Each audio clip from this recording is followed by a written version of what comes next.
Alright, cool. Okay. Hi. But you came with her. But you came together. You're knowing her. No, you're supposed to. Okay, she's your yin. Are you his yin? Came together. Are you denying yes or no? Came together. I don't understand. Okay, so I said that yin girl, yang guy. So are you? Is a yang? Are you his? Yes. Please now, how about give these people some claps now? Okay, so I think you're good. But I have a question for you, sir. Young, you're overindulging. I'm coming back. Okay, this guy ran away. Yeah, he did. That's fine. Hi. My name is Juliet. What's your name? Lola. Lola. Okay, hi. Did you come with someone? No. Okay, who did you meet? Ying Ying. No. How about? Please meet a young real quick. Oh, that's wrong. Any young, come and meet Lola fast. If you are sharp, it's your luck. She's very pretty if you like. Young, one bold young. Just get to meet Lola. Hi, hello sir. What? Oh, okay. Hi, my name is Juliet. Sam? Sam, who did you meet? Marvelous. Guy. It's just a coincidence, and it's a very cool name. It's a developer, and I'm a product designer, so we actually work in the same. I actually like that though. Cool. Okay. Developer, product designer. Okay, how about the yin beside you? Okay, I know her before, so it's not any. It's not? Yeah. She's my former neighbor. Yeah. Your former neighbor. How about? Okay, it's part of it. I like the fact that you actually met someone that is good for what you do. So I think I can give you that. Oh, thank you. Well done. Moving on. Yeah, whatever. Hi. Hello. Yeah, hold your mic, thanks. Okay, hi. My name is Juliet. Gabriel. I've met you before. You were here for 1 point. Awesome guy. Quick question. Did you get the answer to your question when you came? Yeah. Because I know you had questions. Yeah, I do. So do you have questions today? Not yet. I'm telling you. Wow. Wait, so you didn't come prepared with any questions? But I'm sure you have struggles. You do. So who did you meet, sir? Real quick.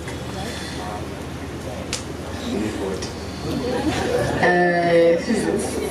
Who's she? She's a friend. She's a friend. She's your yin? Something like that. Something like that.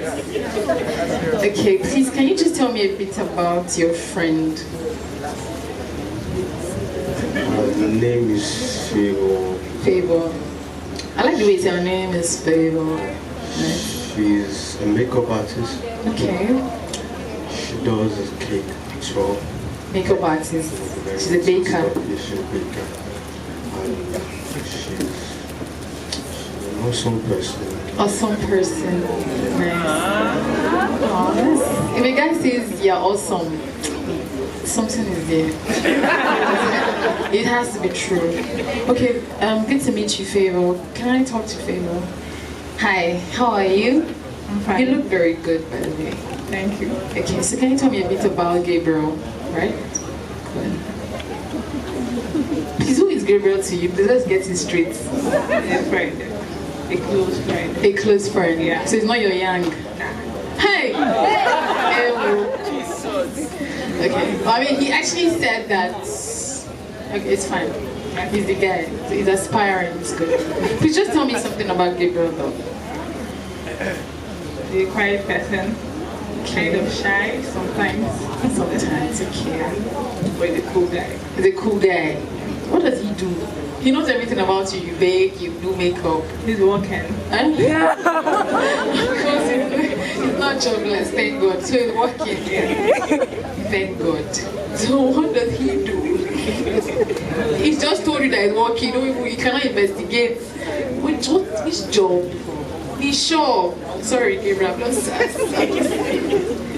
but it's fine. Thank you so much. Good to have you. Okay, let me not bug a lot of person. People are already scared. Don't come to me. It's okay. Please let's quickly play this video just to watch. I'm sure you'll be blessed. In this event, we're not just going to be hearing stuff, laughing and all. I want you to make sure that you take something very tangible home. Make sure that you understand why you're in your singleness. Enjoy it, please. Don't let anybody tell you why you're single. Please, it's all pressure that people put on you to get you depressed and all that stuff. So that's why it's important that you know who you are, so that you're not even bothered by what people usually will say to you. So please, in the midst of all of this, make sure that you are getting something. So right about now, we're going to be having the alphas come up. These guys are awesome. They're amazing dancers. They've been the family of Eden for a long time, and I know that you'd actually love them. So please, let's put our hands together for that. I'm not used to a singles gathering. This is not some old people. I expect to be hearing some shouts and some. Let people know that something happened.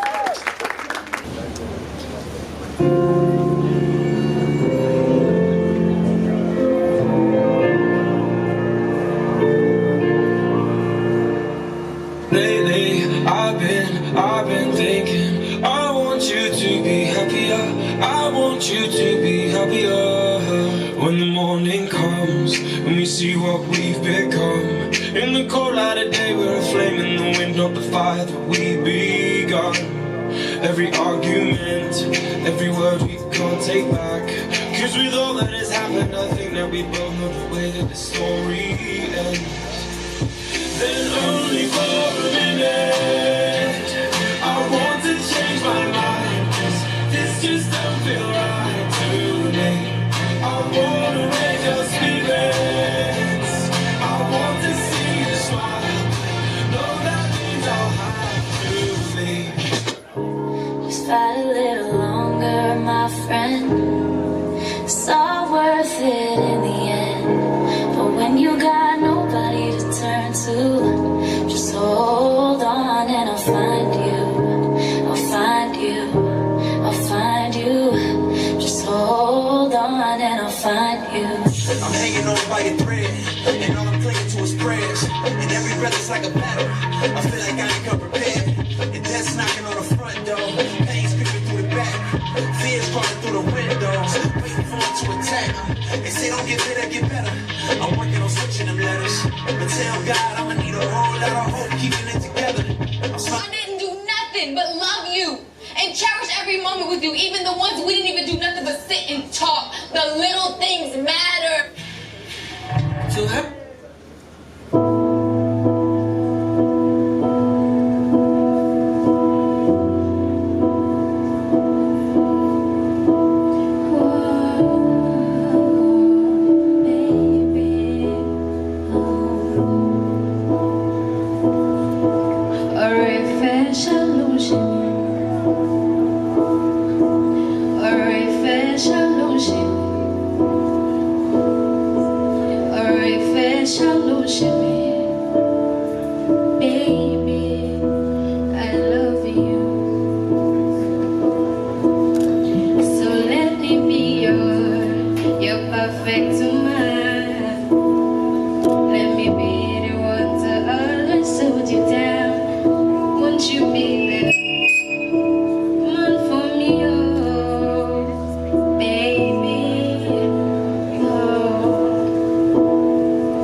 Toby, and I'm my Jackie. Oh, you didn't get me, and I'm my Jackie.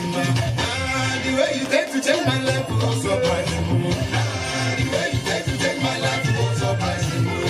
Every day I remember January to December, remember where I can see nothing was small for you. Every day I remember January to December, remember to go with me, just to go share for me. I told you salute,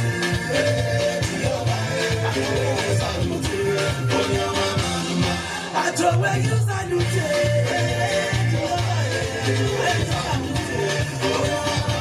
Here we go. Daddy, you got the honor me. I see the same now. I'm going to get my deal in there before me. They make me some mess in the trouble. I get testimony.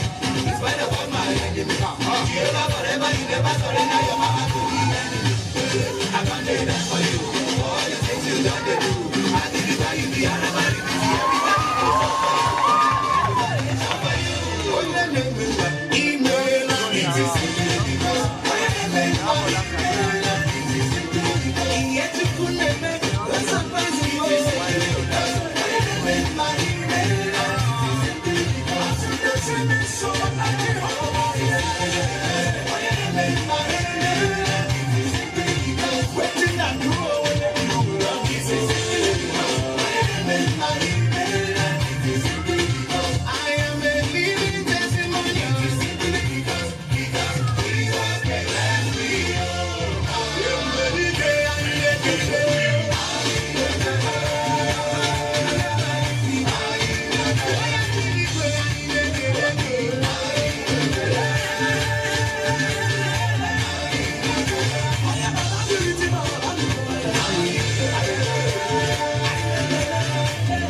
Thank you guys so much.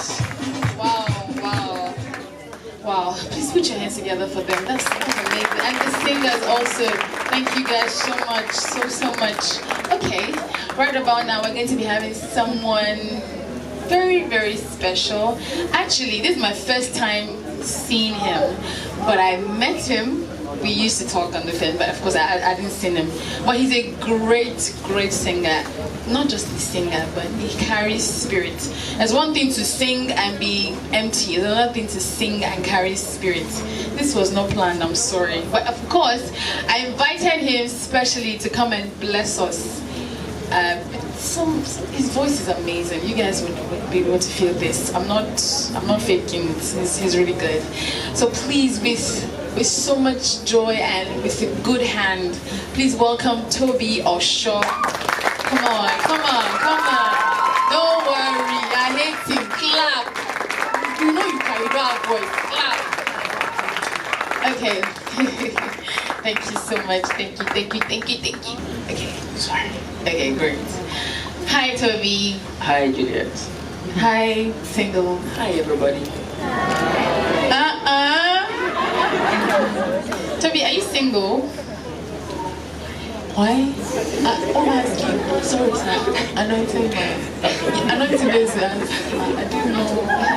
Sorry. Are you single? You have to ask. I'm sorry. Popular request from the ladies. Sorry. I'm not saying, but you're saying, yeah, phone me. Anyways, are you single?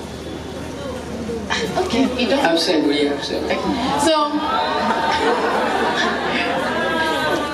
wait, you have to be sure. You know, we have two types of single. We have what? You guys are amazing. We do this all the time. So we have single, and single. So single is that you are single. When you're single, you're not married, but you have somebody. So tell us, which one are you?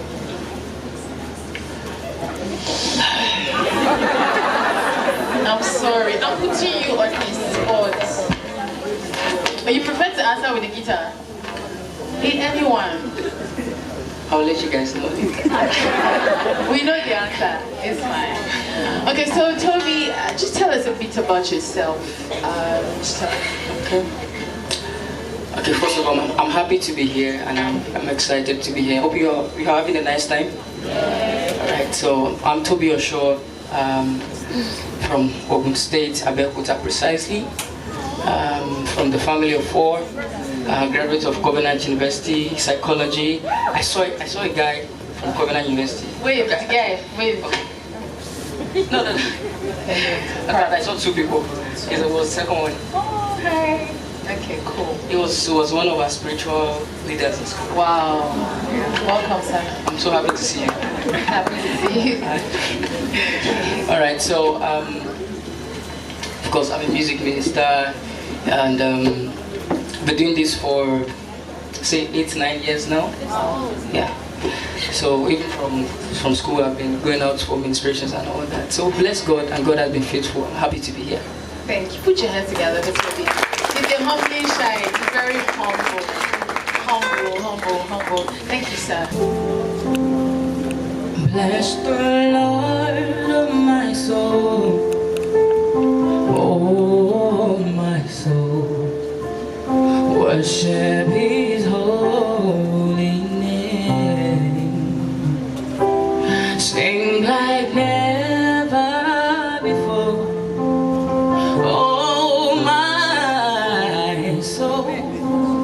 Worship His holy name. And bless the Lord, oh my soul. Oh my soul. Worship His holy name. Sing like never before. Oh my soul. Worship His holy name.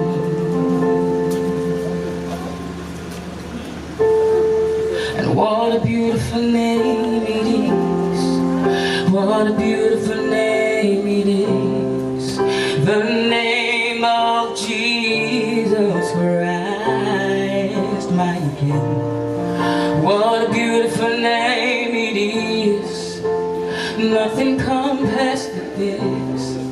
What a beautiful name it is. The name of Jesus. What a beautiful name. The name.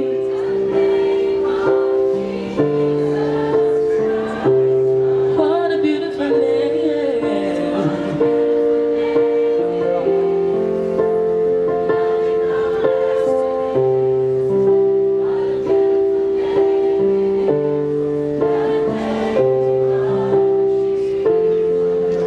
And I don't wanna sing the latest song.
glory, you get the praise, you take the honor. I just wanna say thank you.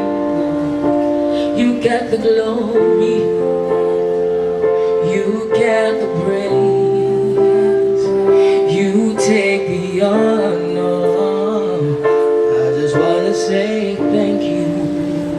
And now you be God, Almighty God. You don't be mine, oh. You don't be mine, oh. Narekele, narotito, oh mema, dagen fe.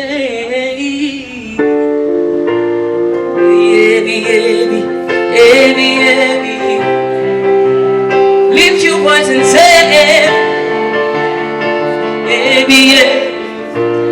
come on, raise your voice, I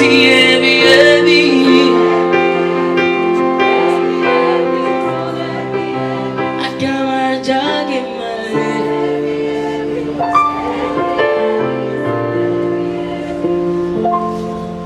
And you got times and seasons in your hands.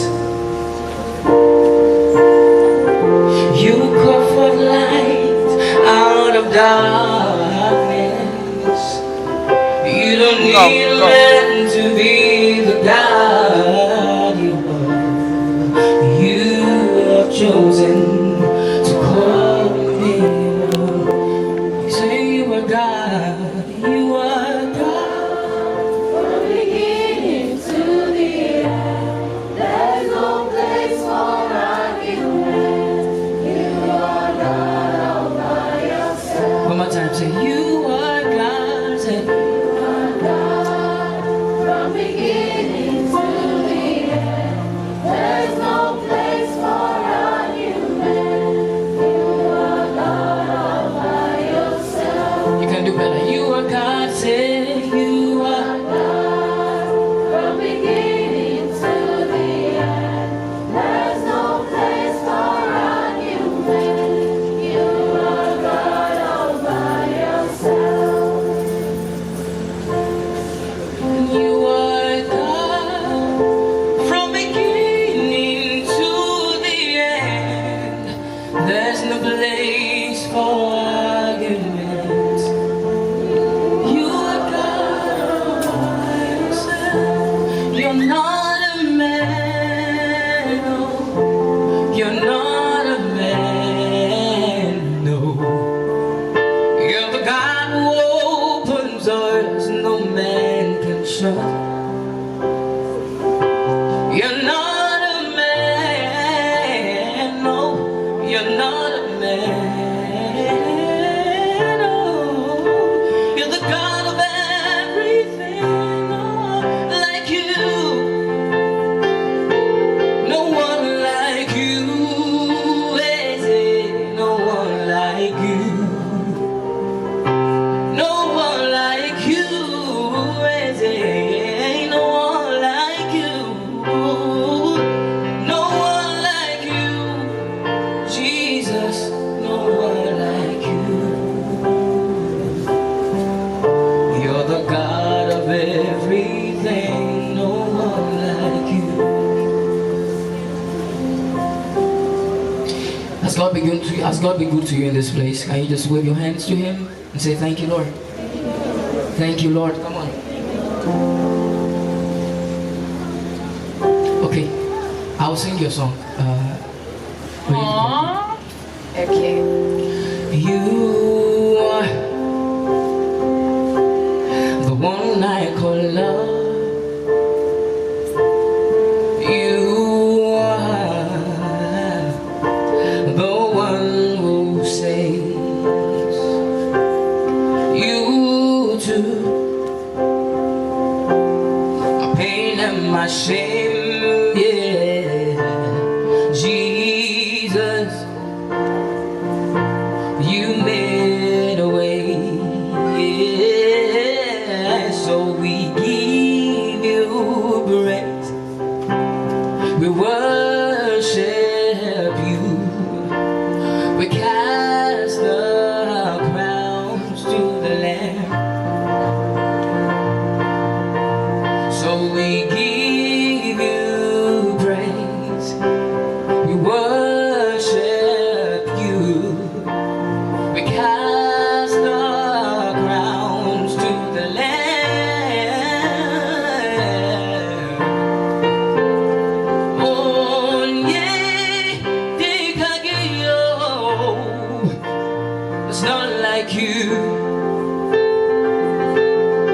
not like you.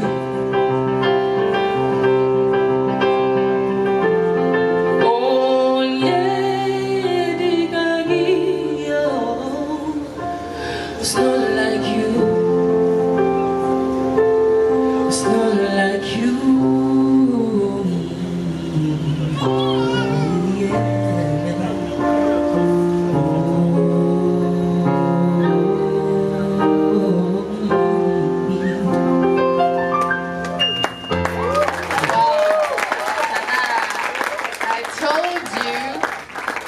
Okay, thank you.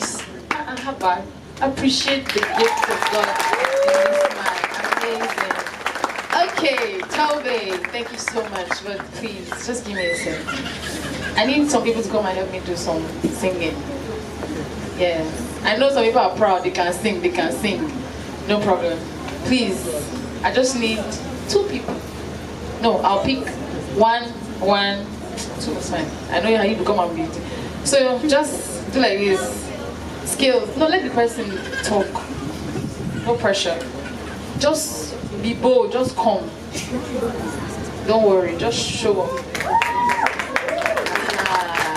Okay. Just show up. Don't bother. Just come.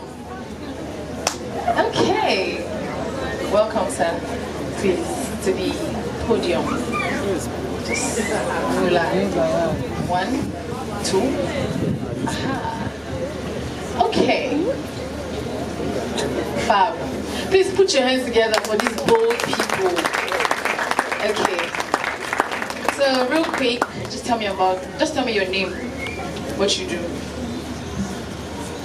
Tayo, I'm a student. Student. Yeah, no, Lua. I'm an artist.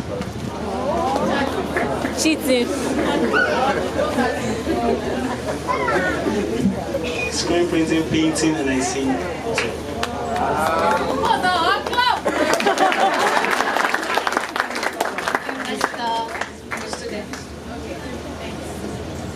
Okay, real quick.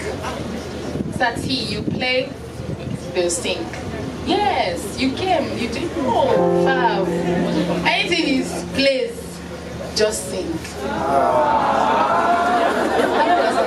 He will play. Okay, let's be fair. Well, it will make sense. I mean, you'd be bold to come out. I mean, come on, you can do it. He'll play anything. You just sing.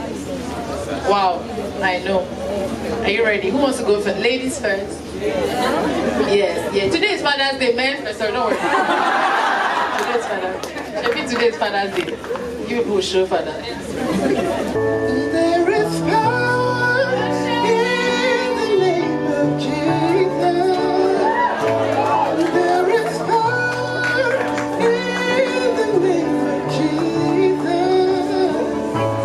There is power in the name of Jesus to break every chain, break every chain, break every chain. Break every chain, break every chain.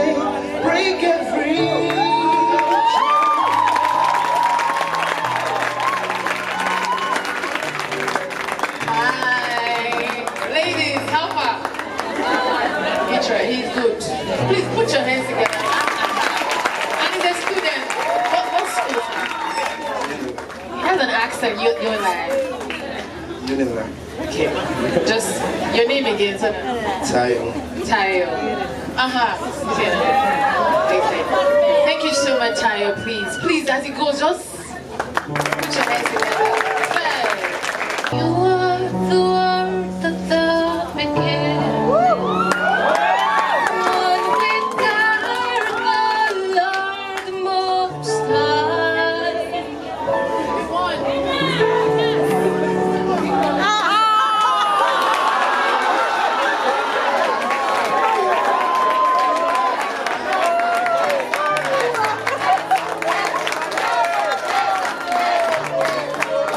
a beautiful name.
I beg one girl, just help us. No cheating. I don't understand. But let's just wrap it up with one more girl.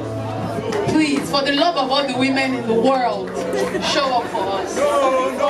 Oh. Disgrace is not our portion.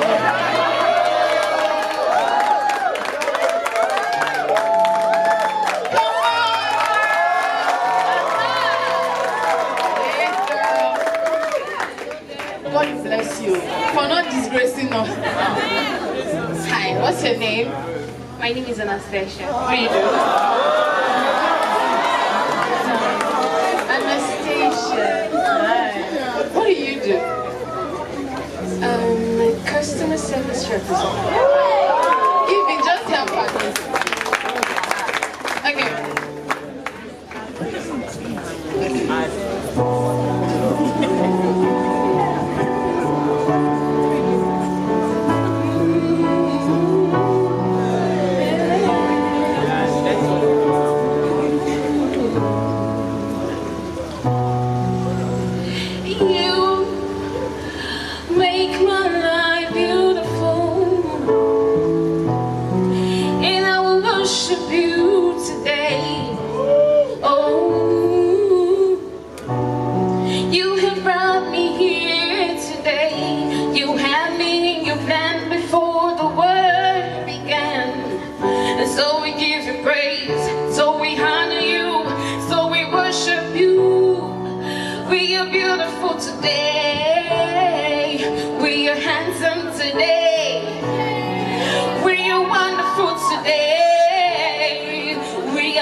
For playing for us. Thank you for ministering to us. God bless you. Come on, put your hands together for Toby. Please follow Toby on his Instagram page at Toby Offshore. Awesome. I know that you will be blessed by his ministry, so we'd love to always receive you. Thank you for coming to Single Struggle 2.0. Come on, put your hands together for Toby. Thank you. Okay, next up. Don't worry, autographs free. Don't worry. Okay, so there's something about this next person I want to call. I was thinking about it, that all these guys that do spoken words, I just wonder. I'm single. I wish that they can do spoken word for me. I don't know. I'm just wondering, when he comes, I will ask him. But this guy is awesome. He's amazing. And calm down. You don't even know what I want to say. Okay. But his name is Caleb. But he stayed in his CNC. He's going to come and tell us why. But let's give it up for this amazing guy. He's a poet. Please, ladies and gentlemen, put your hands together for CNC. Come on, don't hate, clap. Aha. Okay. My nigga. Good. All right. Okay, CNC. Great guy. Spoken word guy. How are you? I'm doing very well, thank you. Calm down. Don't even know what he's doing here. Just tell us about yourself, real quick. Well, like she said, my name is Caleb Nnamani. I'm a spoken word poet, a student, amongst a lot of other things. But basically, I'm here doing spoken word because I just love blessing lives. I like the experience of having to speak to people and touch them deep down. I feel it's something heavenly, and that's why I'm here today. Come on, put your hands together. I want to ask, what inspired this for you? What inspired you to do this? Oh. You said you like to touch lives, yes. I mean, but is there like was there an experience, something? Well, yes, actually. Well, before I discovered that I could write and do stuff like this, I think one point in my life I was going through a really hard time, and for the first time in my life, I just penned some things on paper with all the hurt, with all the pain, and I just penned it down. Then so that just like relieved me of the pain, and then somebody else was going through something similar to what I was going through, and I showed it to her, and she was like, wow, kid, that really helped me. And I was like, well, if I could write and people could be healed, then why not just do it? Why not just give it my all? So that was the starting point. Amazing. I've heard you, Caleb, and I know it comes from somewhere deep. And I've been blessed also by your ministry, so welcome. Thank you. The title of my today's piece, I'll leave that to you guys to give it the title. I'll just do my thing. Are you good with that?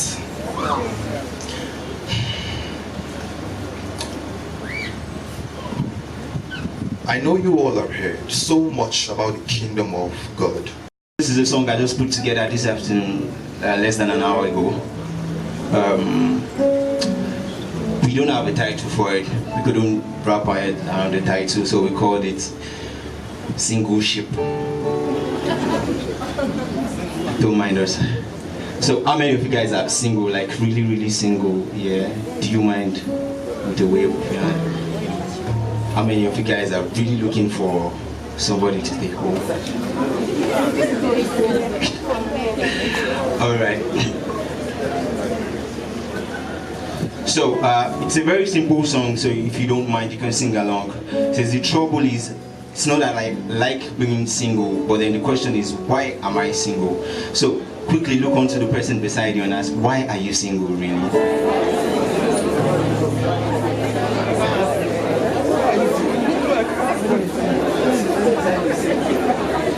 So, did you get any reasonable answer? So I'm expecting answers like God hasn't told me to go into a relationship yet.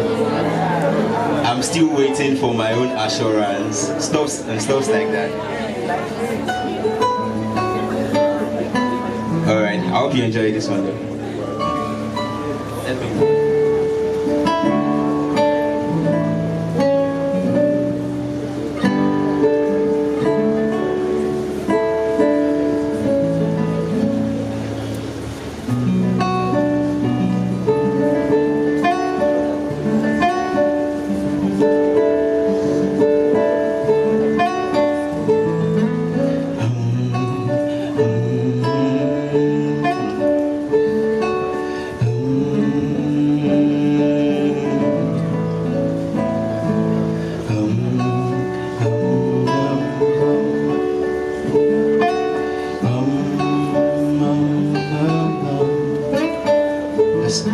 The trouble is not I like being single, but the question is, why am I still single?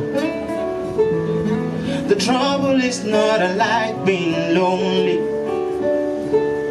but the question is, why am I still lonely?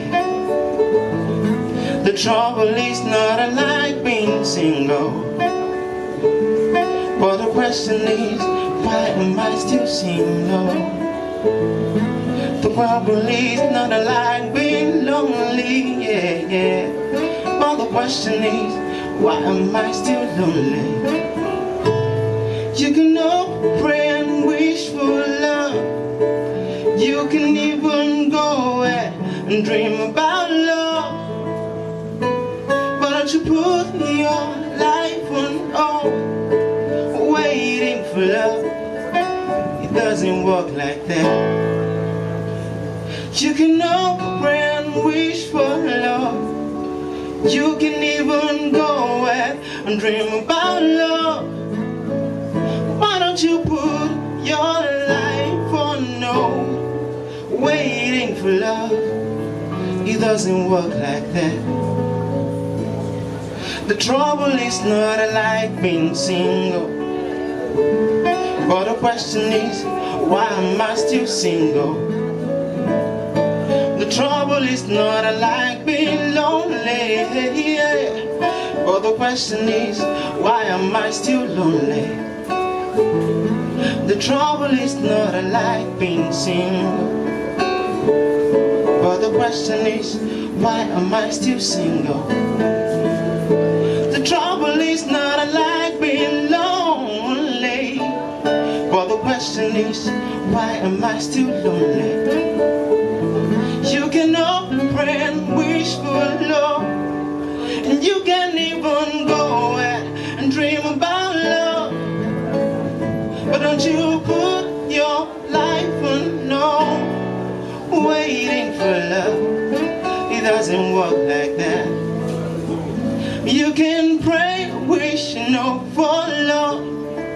You can even go and dream about love. But don't you put your life on hold, waiting for love. It doesn't work like that. When I finally found the one my heart beats for, I go tell them, say, now you a one carry go. When I finally found the one my heart beats for, and I go tell them, say, now you a one carry go. Hey, when I finally found the one my heart beats for, I go tell them, say, I go tell them, say, I done the wait till back, I done the wait for you, yeah. See, I've been praying for you, baby, where you there? See, I done the wait till bell, I done the wait for you, yeah. I done the pray for you, baby, where you go? The trouble is not I like being single, but the question is, why am I still single? The trouble is not I like being lonely, yeah. But the question is, why am I still lonely? You can hope, pray and wish wish for love. You can even go out and dream about love. You can hope, pray and wish for love. You can even go out and dream about love. But don't you put your life on hold, waiting for love.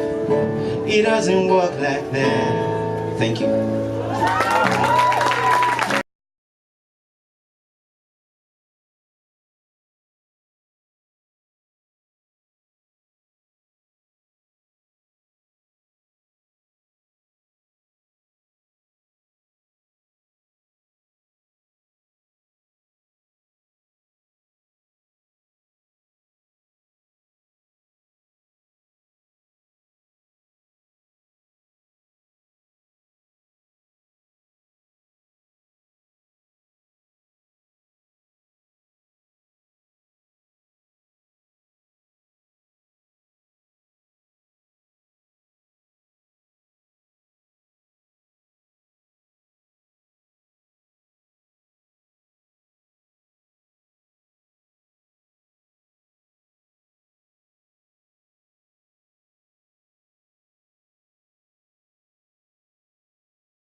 Hi, Pastor.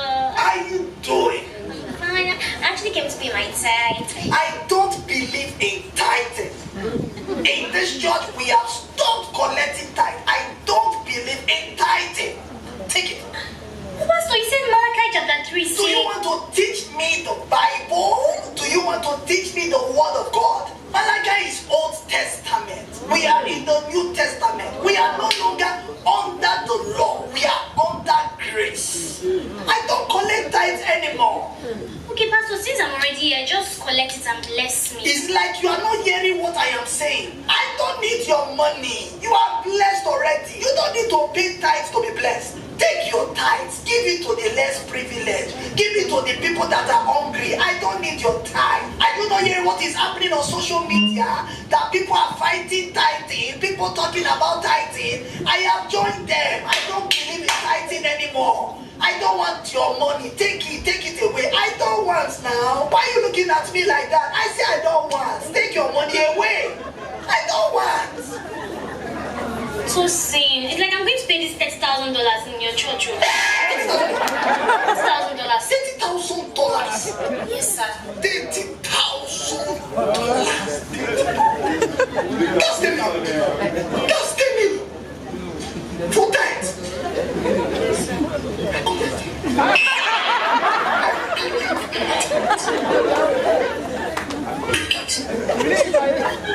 So you said you don't collect tithes anymore. Jesus, you love me too much. Too much. Too much.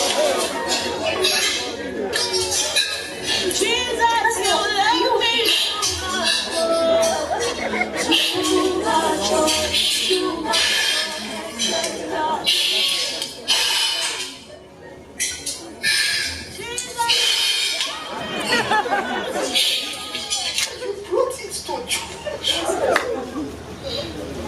Papa, so is it we don't need tithe to be blessed? I say I will bless you. If it is for me to be poor, so that you will be rich, take it. If you were destined to go to a fire because of this night. I pray for you. You will make it. Ah!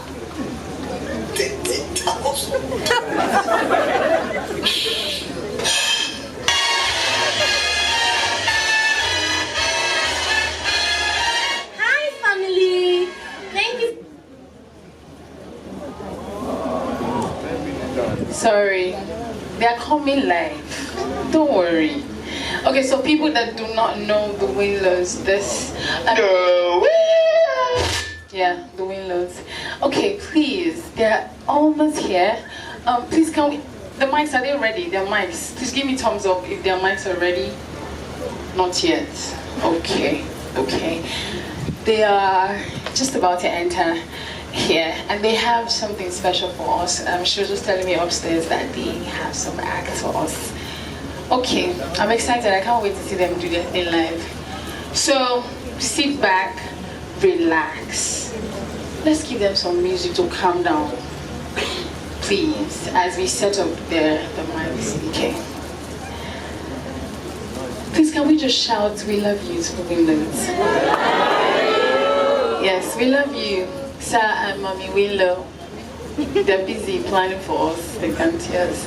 But of course, we have, let me introduce you to someone very amazing before we start.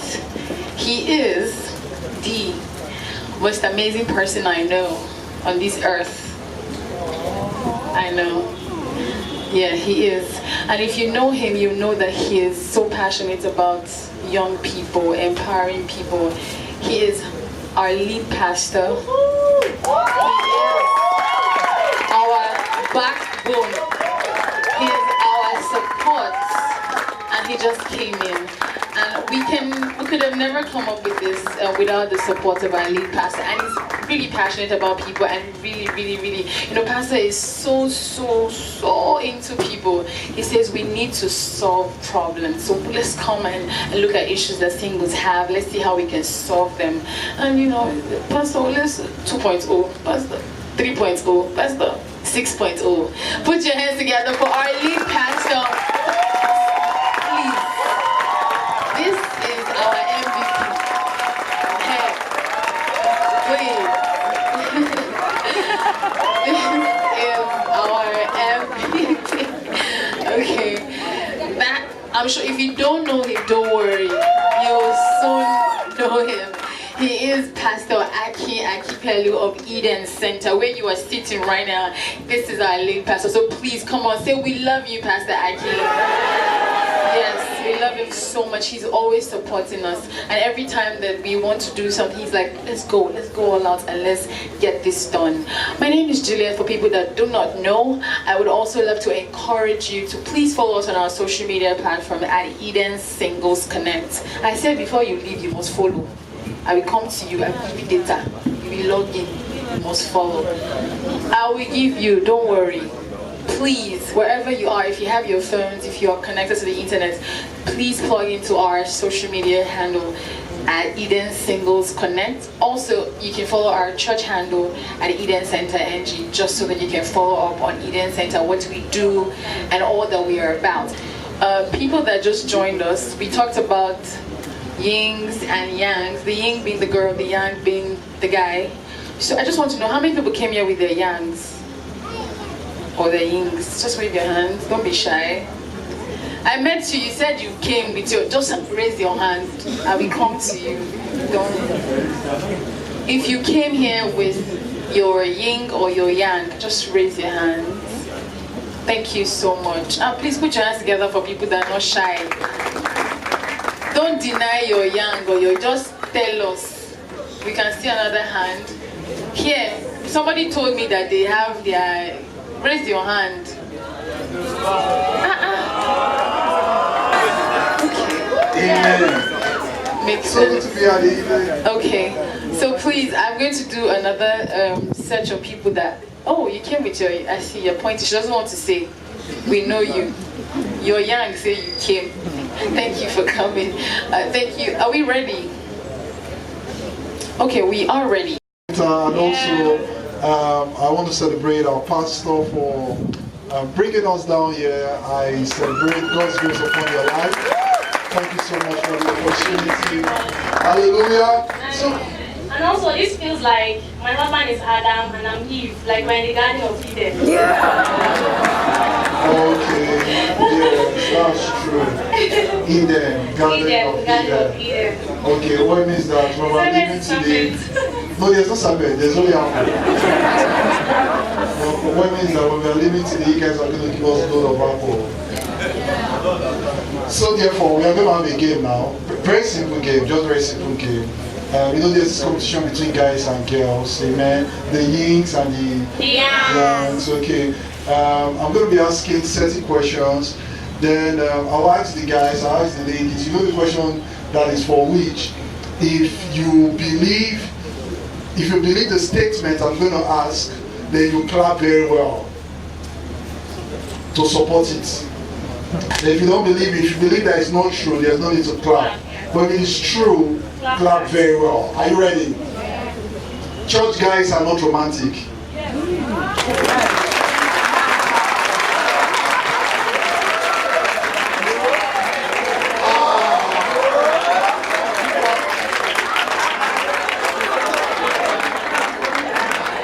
Okay, let's continue.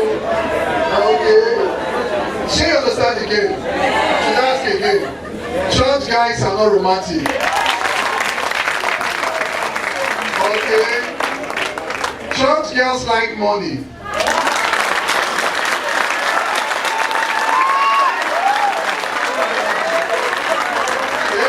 Let me ask that question very well. Church girls like recharge cards.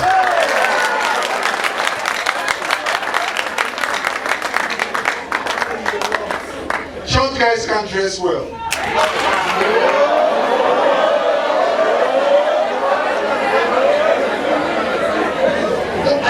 I said respond, the ladies will respond by clapping.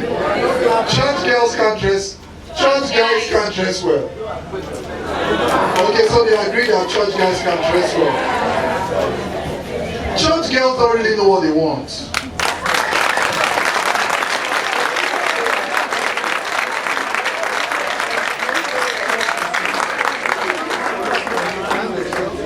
Church boys can't toast.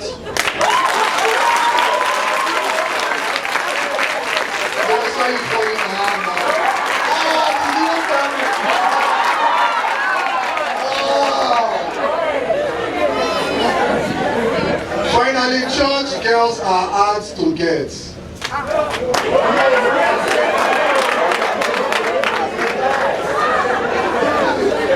Thank you very much.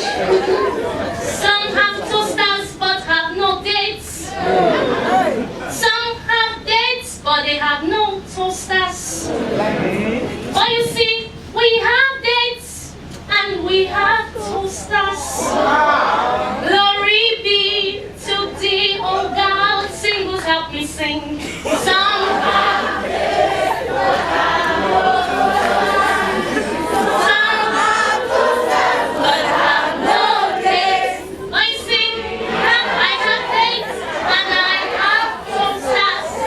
Glory be to thee, oh God. Oh God, see. What is it? This one where you go just for night, you just come one corner, they sing, some have dates, some don't have toasters, you have toasters, you don't have dates. What did they happen? You know they disturbed your compound. What did they happen? See, Emeka, what is your business? Why are you always disturbing me left, right, center? Are you the monitoring spirit they sent to come and meet me late for us? So I'm not going to fit ask you question. Okay, Emeka, for compound, for yard when you pay rent as you pay rent. Okay, Emeka, please, I have somewhere important to wait to hear. I beg, don't I just be excited? Come ask you question, John. What is it? Something they shine here nowadays. I will ask you, how far that your Christian brother, wait till now go come here, carry on the Bible, and come they read, you got to smile, you smile. How the guy do now? That make her broken up with the guy. Because you don't break up with that guy? Yes, now. The guy says he's a Christian, but yet cannot quote at least those 100 scriptures. Come on, 100 scriptures. Because 500 scriptures, then you break up with the guy. That's my type, so I don't joke with that at all. He must be able to quote scriptures like Shut up, please! It's your business. That's Shut my type. up! Also, so select, you select. Eh? How does that you date one brother that you say you don't get a 6-pack? You break up with the guy. On that one, you date that one, you say you don't get voice. It's dead quiet, not sabi sick. You break up with that one. Now this one now you see him now, say you not sabi 100 scripture. You break up with the because now you I beat you. You don't say you don't take for this market too. Anyway, if you use your football age, take marry. Okay, Emeka, please leave me alone, okay? I have somewhere important going to. Please just leave me. Your own is too much. Are you my father? Come. I know say I not be your papa, but if you ask you some question. Okay. Because you know what time be so. This is 11 o'clock for night. Where you they go by this time of the night? I'm going somewhere. Because where is somewhere? Somewhere for 11 o'clock. Where is somewhere? Actually, I'm going to see my boyfriend. Oh, does it not be you tell us say you not get boyfriend again? Which one can be this one again? Oh, guy, this one is a new catch. You see, he's my boyfriend. The guy is a prayer. Solid Christian. So, if you got your boyfriend asked by this time of the night, what do I want to do? See, we're going for prayer meeting and night vigil. Hey, the heaven will kiss the earth tonight. When we begin to pray, Angel Gabriel will come down. Fire will fall tonight. That devil is a bastard. Heaven will truly kiss the earth. So, when you got your boyfriend out by this time of the night, you go there, you come now, and maybe rain they fall. You can't go put up for you. You can't tell us say I'm cold. You can't say no, it's not about the cold. Let us start the prayer. So tough now go hold on our hands together. When I call they pray, for them when I call they speak that in our tongue, lekete. Then from there, see when they pray, they look at themselves, you got to touch your body, spot, they touch, then you got to say, fire! Hey, God, no, this is not Christianity. Okay, make a judge not, so that you shall not be judged. You hear? Judge not! Oh, God, see, I don't judge myself. You see me, so I don't judge myself. As I did here, so I know where they go, now fire. I dey smoke, I dey drink, I dey womanize. I know they hide out. But now people like Una, Una don't know where Una they go. Una so na be Christian that they waka like now. Una I pity. If rapture occur today, I not go take you. I go just waka go need Angel Gabriel. I said, no need to open book of life or book of death or something. Now if I go, I go just go. But people like Una wanna be Christian, Una don't know what Una did. No, Una go to cause I seen that day. Last year, that's why I said that no, I did not come on the abortion. That's why I said, I pity Una. Okay, you can leave me alone, okay? I'm an active usher in my church, and my pastor loves me for who I am. Okay? Now your pastor I pity. You never know the kind member where you get. What do they do 11 o'clock for night? So you got your package like this. How does it? What embarrassment is this now? What was waiting with this?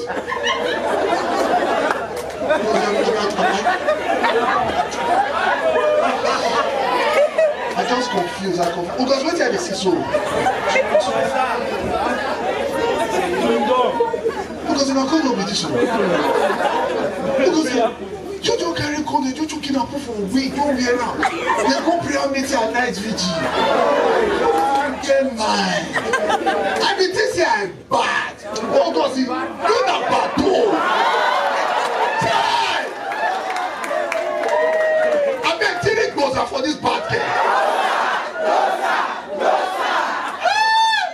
Why do we not go see for Nigeria? What does it? Because I thought you said you were going to your boyfriend's house for prayer meeting and night vigil. And now we see condom in your week. Huh? It's for protection. What are you protecting? Your week or what? I need to protect myself. If you need protection, why do it in the first place? Isn't it stupid? You know it is stupid. But the thousands of young people like me all wisdom. To you who are Christians, to you who are church workers, it is wisdom. But I think so when a pastor they talk say una body na temple of God. Leave pastors out of this. They don't understand what it feels like to be a young person in this generation. See, Oga Emeka, we have emotions before settling down. Because even the Bible says we should test all spirits. So who am I? School is school. So because after you test all the spirits, Monday, Tuesday, Wednesday, they test, they contest. You can't get mind on Sunday, enter church. Go lift up only as they worship this your God. Don't judge me, Oga Emeka. This is a normal thing for many young people in church, and I'm not even the worst. Now this one be your problem, Munkosi. Now this one be your problem. The fact that everybody is doing it does not make it right. Munkosi, I say the fact, say everybody they do it, not make it right. Munkosi, I remember the first time I follow you go church. That time we invite me to make I follow you go your church. Although I vow say now that time will be the last one to follow you go church. I sit down from back. I see you how you they do your ushering walk. You know you go just they smile. People go they cry. I go they happy. I say man, see the one because they serve God. God they sweet me. I even say I want to be usher. But then I go come out. You'll be somebody else. Another attitude. Okay, see, how a person like me, how do I reconcile your Sunday edition of you and the Friday night edition of you? How? This is why we do not take your Christianity seriously, because it is only serious on Sundays. How can you now lead me to Christ? Me, a chief sinner. If my life is even better than yours. Emeka is the devil. It's my village people that call me again. Now devil now they always they play. Now devil carry this condom now put for inside your way. Now devil I better come out for my front. Come out, they go. I better come take your condom nice week.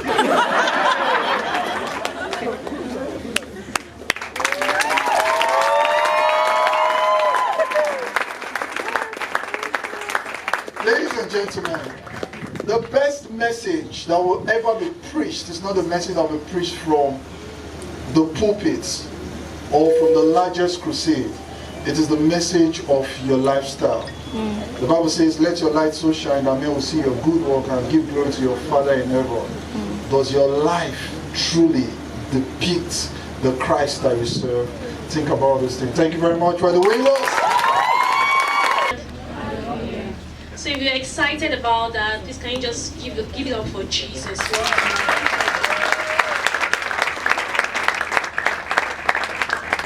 Just like for us to stand at this very moment. Please can you be upstanding? Just lift up your hands.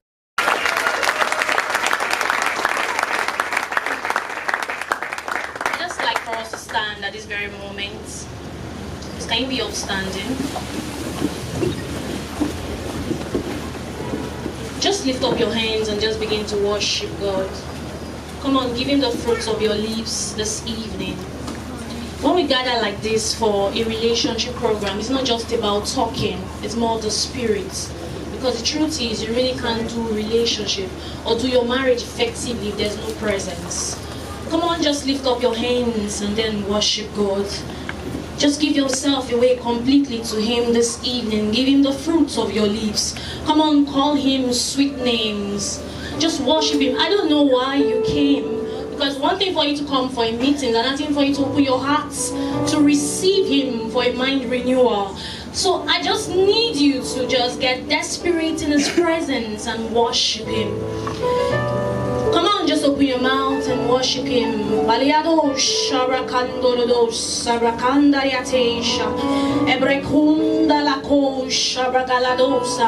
You watch that stage act and then He just touched you. Come on, just give up yourself to Him.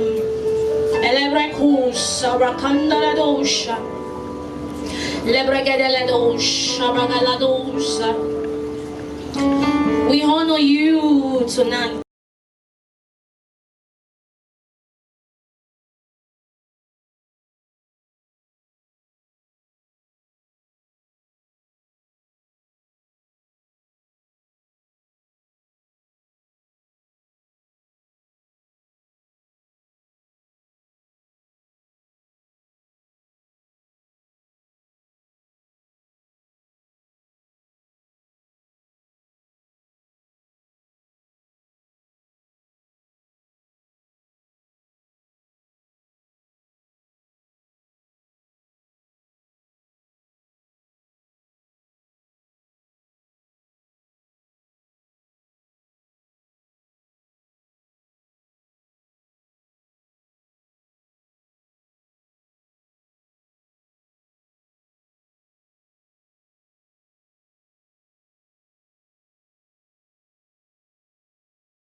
sharing from Genesis chapter 24, verse 1 to 22. It's a long read, so I'm going to read really fast, and I'm reading from the Message translation. Abraham was now an old man. God had blessed Abraham in every way.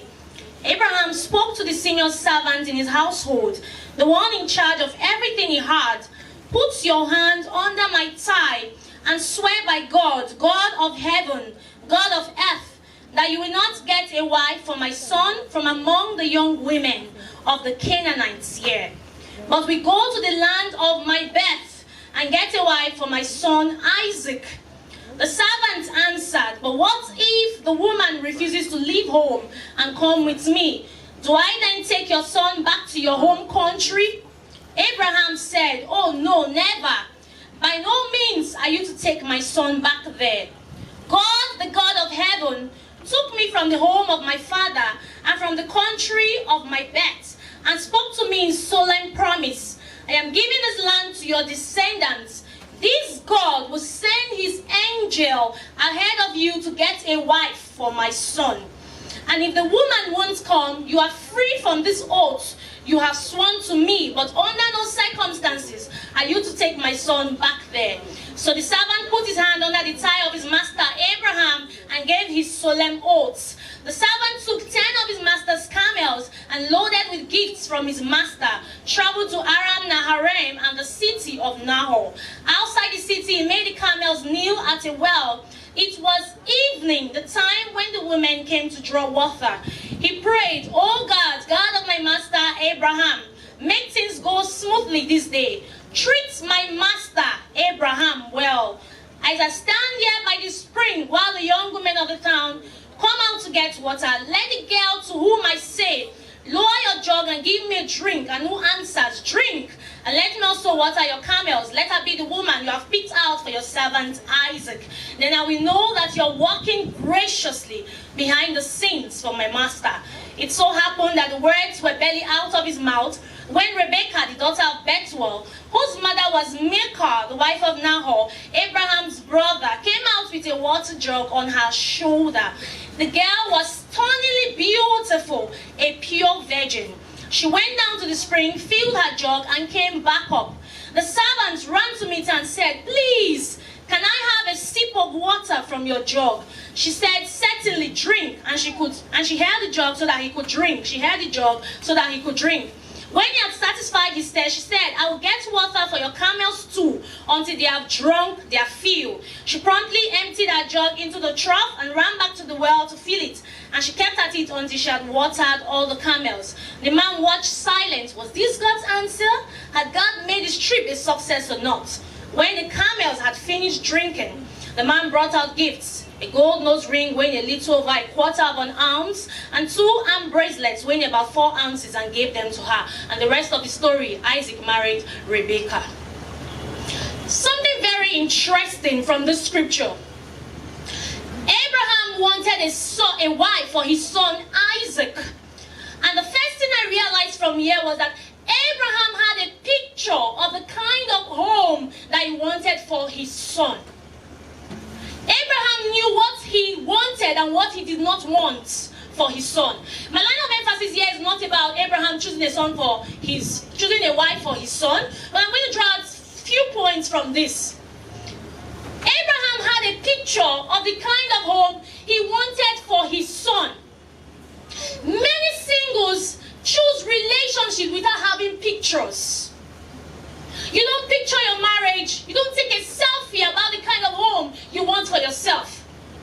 So you walk around and then a guy, toasts you, or you just walk around the road and a guy tells you that you're beautiful. You jump in because you've never seized the opportunity to pay yourself compliments. You jump into the relationship, handle it casually, and you end up becoming a casualty. Because you lack pictures. I came from a broken home, and I saw the way my father tortured my mom so badly.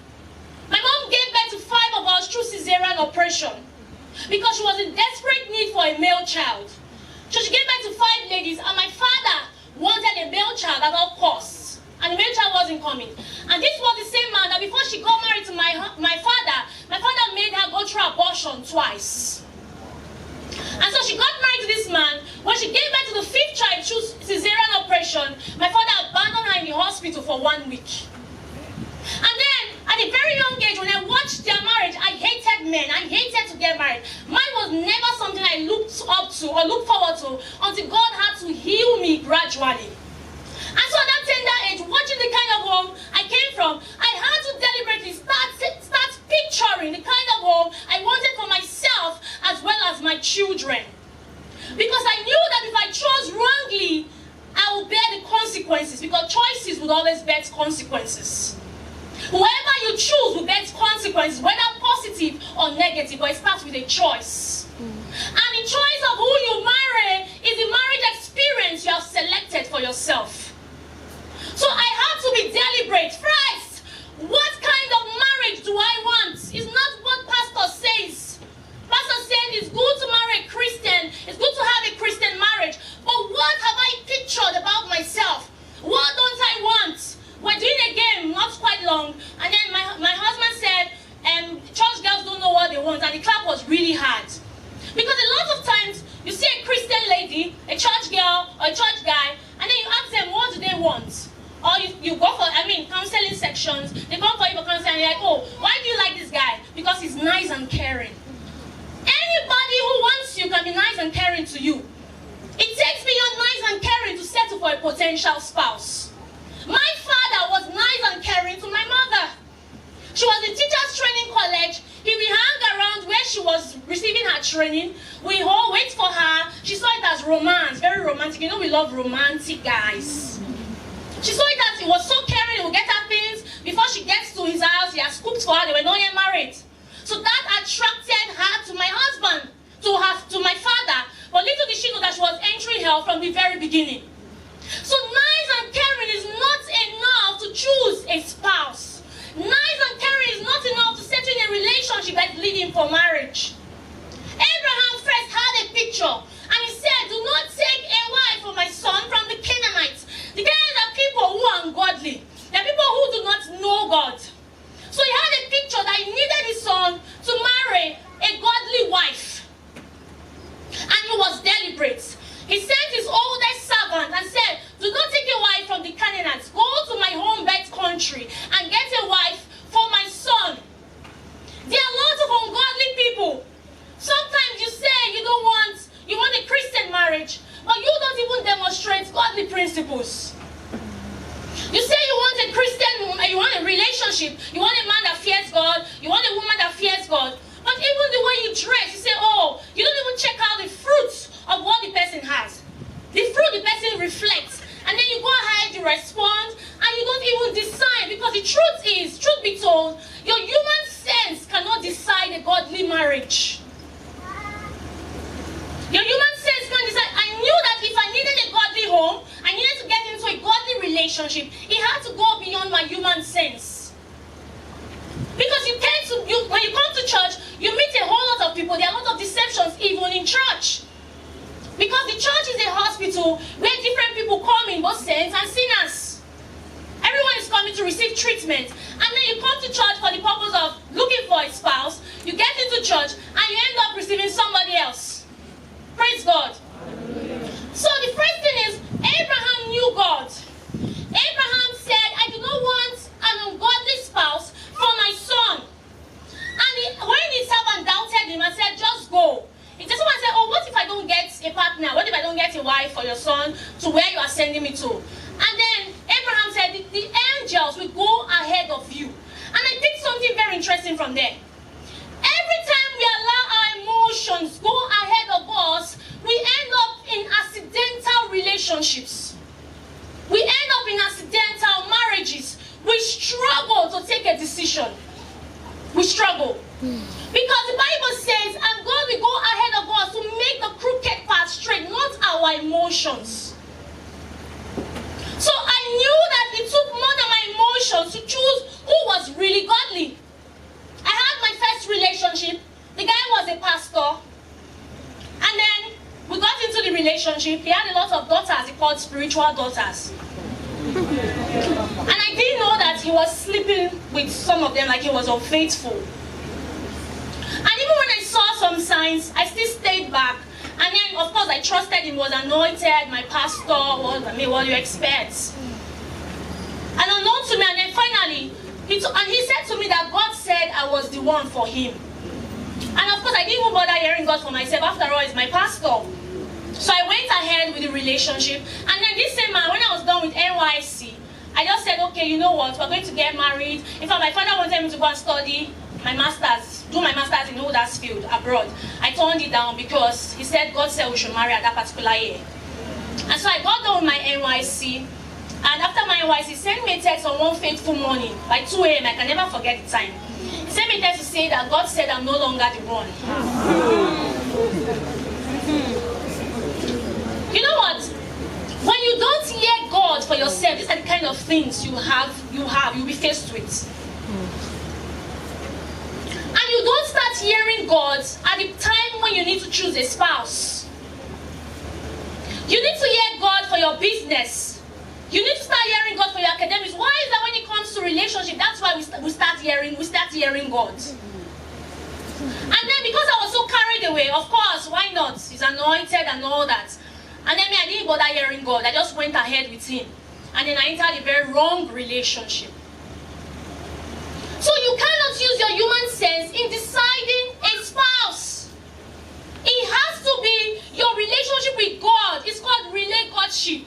Relationship with God before your relationship with men. Relationship with God before your relationship with any human being. It takes a lot of discernment because there are lots of parasites forming partners. So you have to look well, and the only way it can come is when you have a connection with the Holy Spirit and you activate a discernment, which is a proper weapon in choosing between a parasite or a partner. Praise God. Hallelujah. So I knew I was very deliberate. I didn't just want to mess myself up. Of course, I got into my first relationship. The guy wasn't it. We broke up. He said God said I was not the one. I didn't go out with anybody till after 3 years of that relationship. I got my heartbreak. Because after that heartbreak, I experienced dysentery for about 2 weeks. Yeah, so I had to just chill. And I decided to start adding value to myself. I tried to develop my relationship with God better so that I could choose a spouse, a godly spouse. Number 2, the servant looked and said, oh, what if I don't find a wife for your son from so and so country? And then he said, and then Abraham said to him that, you know what, the angels of God will go ahead of you and help you in getting a wife for my son. Now, he did something very interesting. When he got to outside the city, he asked God for a sign.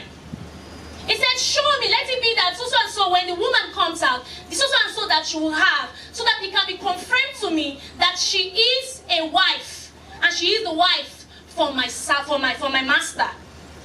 Now, when you get into a relationship or you're about choosing someone, it's very important that you watch out for signs. Too many of us, too many people, too many singles casualize signs that they see in relationships. They leave the signs, they casualize it, get married to the people with these very signs, and these signs are always magnified in marriage. Most times we receive mails, receive messages from people who are married couples. I have a friend who is supposed to be a music minister. The husband will never allow her come out of the house to go minister and all that. It's usually a fight. And I asked her, how did this thing start? She said even before they got married, when they were together, she had already started observing that from her husband, her guy then. But she told herself that the guy would change. She became a change agent automatically. She was the assistant Jesus.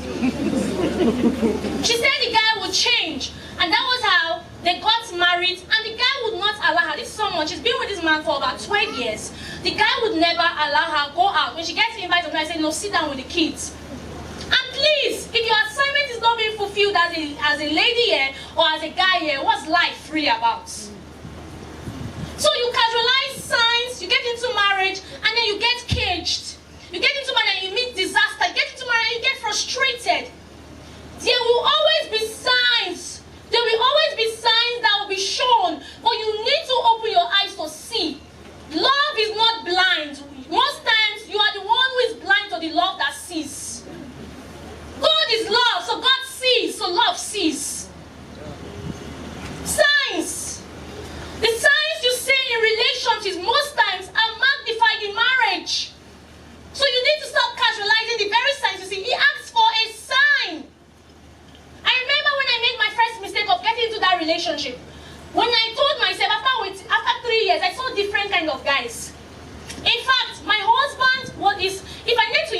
human sense, I would not even have chosen him to even get a relationship without much more marriage.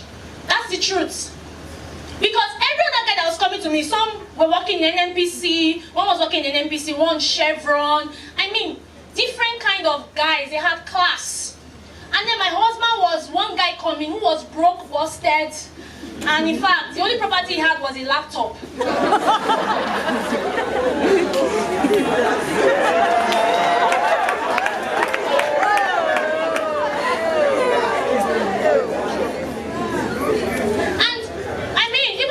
He sold it as a seed before we now got married. So you can imagine if I was using my human sense in choosing, I mean, I would have even lost out on someone that when I now got married, we became global. We global now. Yes.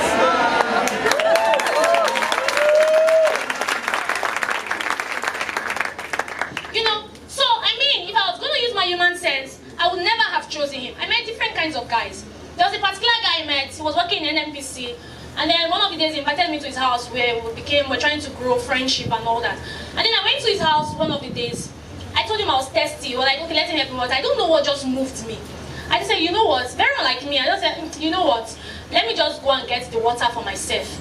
And I opened his fridge, I saw a can of Heineken. And I said to him, oh, you drink? He said, no, there's not like he drinks. He just drinks in private, but he doesn't drink in public. So I'm like, okay, you drink in private, but he said that because of his position in his church, and he has it, he's very tall, you know, his height is so conspicuous, so anybody can just walk in, walk past, and doesn't want that kind of public thing, you know. I was like, then you are hypocrites. As funny as this may sound, but something crossed my mind that day. You know, when you deliberately pray about your spouse or about your partner, God reveals certain things to you. And I wasn't one of those girls that, I had a picture, like I said before, the first point. I had a picture of the kind of marriage I wanted. So I wasn't asking questions like, okay, do you think alcohol is wrong? I had a picture. I didn't want someone to come to my house, open my fridge and see alcohol in it. I had a picture. I wasn't interested in whether there was alcohol in scripture or no alcohol. It was my own picture, my selfie, not yours. Are we getting it? Even when I met my friend, I said, I saw this guy, and then I saw a can of Heineken. So she said, your own is can of Heineken, my own is bottle now. I've accepted him. I said, that's your own is bottle. It's whether it sips or it takes rivers. That's his. I don't want it. That's my picture. That's why it's very expedient for us to take selfies of the kind of marriage that we want. Because if not, people will throw in different principles to you. And if you are not careful, you'll be shaken. Praise God. So you must learn to deliberately check out for signs. Your antenna, your spiritual antenna must be well positioned so that you can receive signals. Because you meet somebody was telling us, a pastor was telling us this morning, that one of his fellow, I don't know if it's his member or so, but a close person to him, the guy, a close guy to him, one of his proteges, he got married and found out that his wife takes cocaine. I mean, codeine, one of them. And he never saw it when they were going out. I had one guy that was asking me out, you know, and he was very active in church. That's why even in church, listen, even in church, we need to still be careful and watch out for signs. Not be so much in a hurry. You see a brother speaking in tongues or a lady speaking in tongues. You'll say, oh my God, this is hot, man, it's spiritual. Oh my God. See, you won't tell your friend, man, see the way it was blasting on the altar. That's how this particular brother that was asking me out, the guy, you need to hear him when he's speaking in tongues. As in it's hot, like fire. And I'm like, wow, this guy is something else. So of course, he was asking me out, and then he was close to my house where I was. Thank you very much. He was close to my house where I was, and then, you know, he used to see me off after church. You know those brothers that see you off after church? You see me off to where I would take a taxi, see me off. He would take me out to fast foods, you know, and all that. I was enjoying, you know, the food he was getting for me. And then we would gist and gist. So one of these days, he asked me out. He said he wants my hand in marriage. You know how church brothers are, they just go straight. And it was somebody I like, that's the truth. No wasting of time. It was someone I really liked. But because of my first experience and where I was coming from, so I said, okay. So one day when we were going on the road, I just said, do you have a child? When you are connected to the Spirit, it bears witnesses to certain questions that will just come out of your mouth. You cannot even explain why you're asking such questions. I just said from nowhere, I said, do you have a child? And he looked at me and said, hey, what's the meaning of that? What kind of question am I asking him? How can I be asking him if he has a child? Someone like him that's active. How dare? See, listen, when they begin to defend, watch out for it. It might even be a red flag. And he was just defending. I said, see, the question is, do you have a child? The answer is either a yes or a no. That's how we fail interview. Yes or no. He said, have I not seen pastor talk about him? I said, that is pastor talking about you on the altar. Pastor is not going to marry me or marry you for me. It is me and you that will be in the house. I'm not interested in what pastor says. It is you I'm asking the question, because it's you I'm going to decide to marry. Mr. So and so, if you are not for me, Holy Spirit, show me the sign. Scatter anything now. Father, reveal. Open this brass man to start saying the truth. I need to know where I'm going to. Seriously, because I didn't want to end up like my mom. And so that was how I was praying. Every brother that came to me after my first relationship, I will take it. Even my husband that was my friend, I took him up to God. I'll call his name Moise. If you're not for me, Father, show me the signs. Because signs will always be shown. And so that's how I just, I was praying and all that. And then one of the days he called me. He said, let's hang out. I said, okay. I just prayed like, okay, let me just go with him. Maybe we talk today. And I went out with him. He said to me, I said, okay. He thought I was never going to bring up the topic. We wanted to form anger.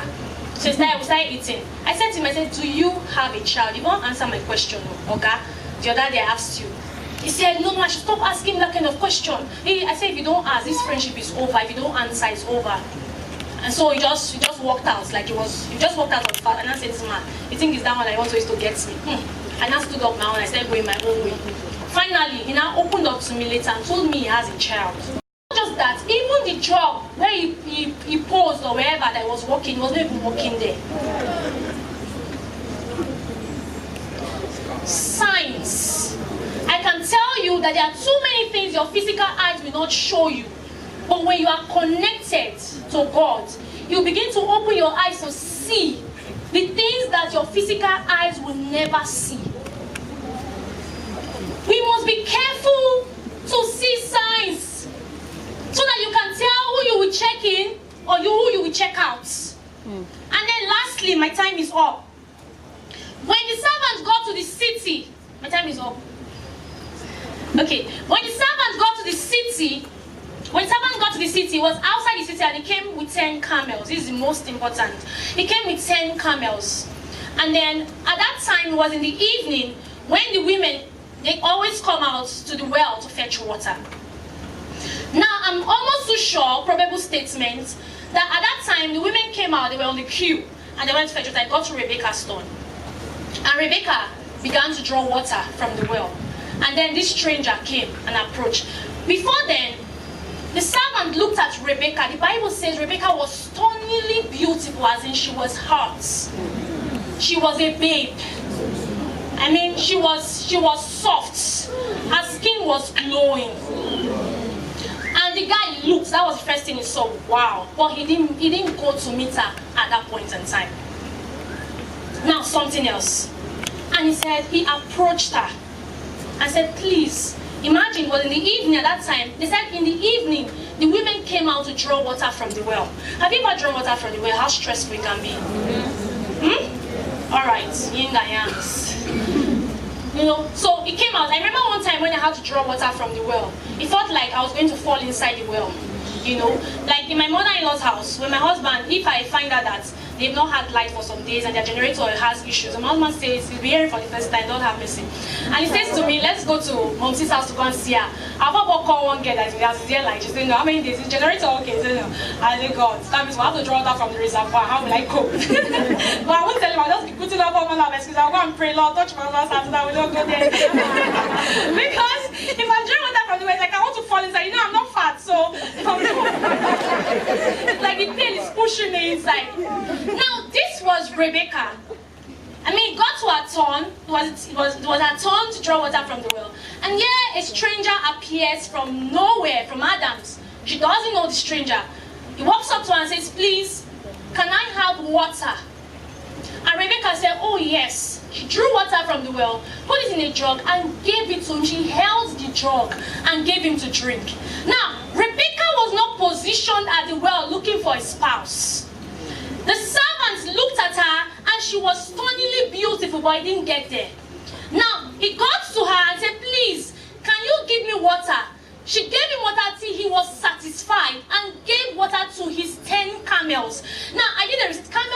water unknowingly. And you can imagine camels have traveled from far. So you can imagine how thirsty they would have been. Now, she didn't fetch water for just one camel. For 10 camels, they got to their field. Listen, guys. Listen, girls. Listen, yin and yangs. Your beauty without character can stink.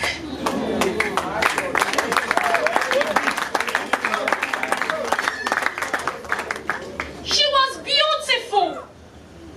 The servant looked at her. She was somebody to behold. But he did not behold her at that point.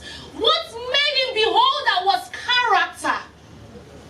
So you can be beautiful, handsome, and you look attractive. But guys and girls, it is character that will keep you in marriage. It is character that will make that good prince or that good princess stay with you. Because listen, it's one thing for you to get married. Stay married is a different ballgame. You need to develop your character, and it starts from now as a single person. As a single guy or a single girl, it starts from now. You don't just try to form a good character because you want to get married. No, you miss it there. Because you will form and it will be falsified, and the real character will come out someday. So, at this foundation in your singlehood, what character are you developing? I hear some babes talk, I'm like, the man has said before, who I am, who are you? You talk anyhow, hey, you should know that's how I talk after I see my mother. What? And then a guy, you're driving on the road and a lady hits you, and then you come down from the car and you begin to hit the lady back. Because she said, don't you see, can't you see? And then you just come down from the car and you want to slap the lady. And you won't slap. And you that is a girl that is with your guy, you're young, I be yink. You are with the guy, you don't have any reason. You're like, that girl was really annoying. You support him, you will slap. You don't know that it's already rehearsing your own slap in marriage. So what character foundation are you building for yourself? Don't just be hot in your look, be hot upstairs. It's very important. Some guys and some ladies have received heartbreak because of how you talk, how you position yourself. This also, a guy takes you out and you begin to place orders unnecessarily. Thank you,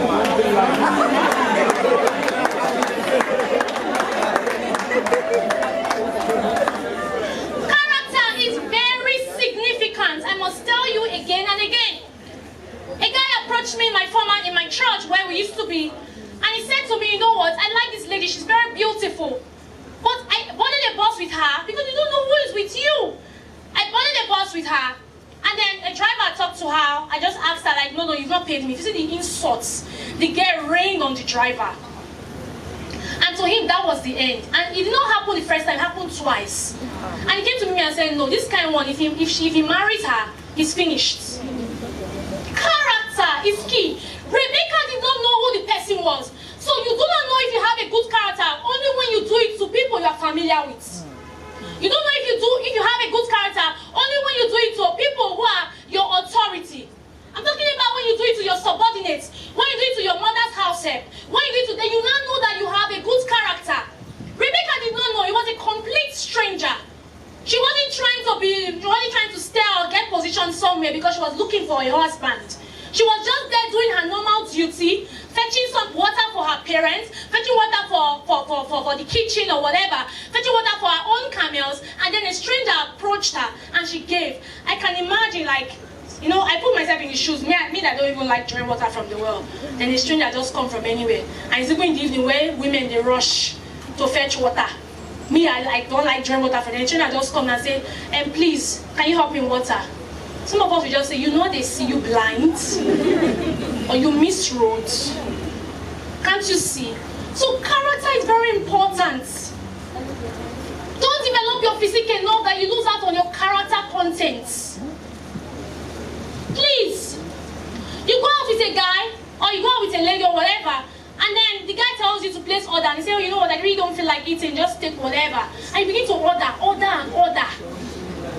You need to have self-control. Listen, the fruit of the spirit, one of it is self-control. Self-control is not only something that has to do with sex. It has to do with even your character. How you control yourself in public.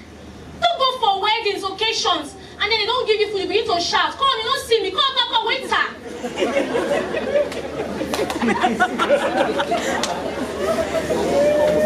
then a priest happens to be in that gathering, and then he's, has admired you, and then begins to see you shout. You haven't quarreled with the waiter or waitress. Like, don't you bring that so much? I say, bring it. You even carry your bag. Bring it. I say, come, bring it. I have an immediate younger sister. My mom, she finished from Igbeneghu University, Okada, back in Edo State. And then my mom says, I know that if my younger sister goes for a wedding, she's sure to have extra plates of rice and juice and whatever. But if me and my elder sister goes, and we're the ones that finished from Abraka, Delta State University, government school, if we go, she's sure not to have anything. Because my younger sister, she will hustle the food and come, mommy, I can still go for a wedding and not take anything. I will just sit down, I will form. Don't say, it's good to be real, I beg people to the form. You go tell your friend will say, I don't want any so much of it, let's not embarrass. I say, man, which one is embarrassing? You do the form. Please, form. Please, because you don't know who is in that occasion. You don't know who took you out. You really don't know the person's profile. And so you get into the relationship or whatever, or they are looking for a spouse, or you are praying, oh, Father, please give me a right person. But your character has driven a lot of people from you.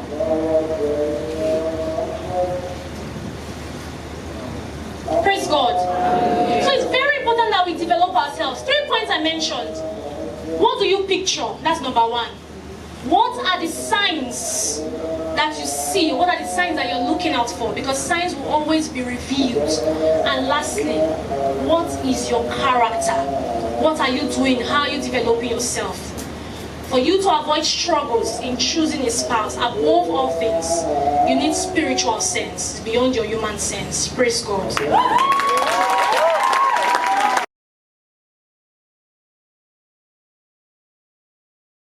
My question is, I was there, right?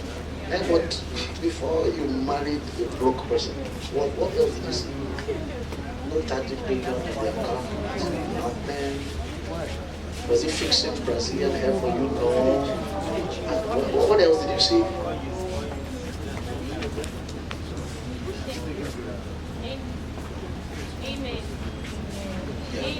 Amen. All right, very, very lovely question. So what did I see from this guy? I met a lot of guys, but none were as focused as he was. Yeah.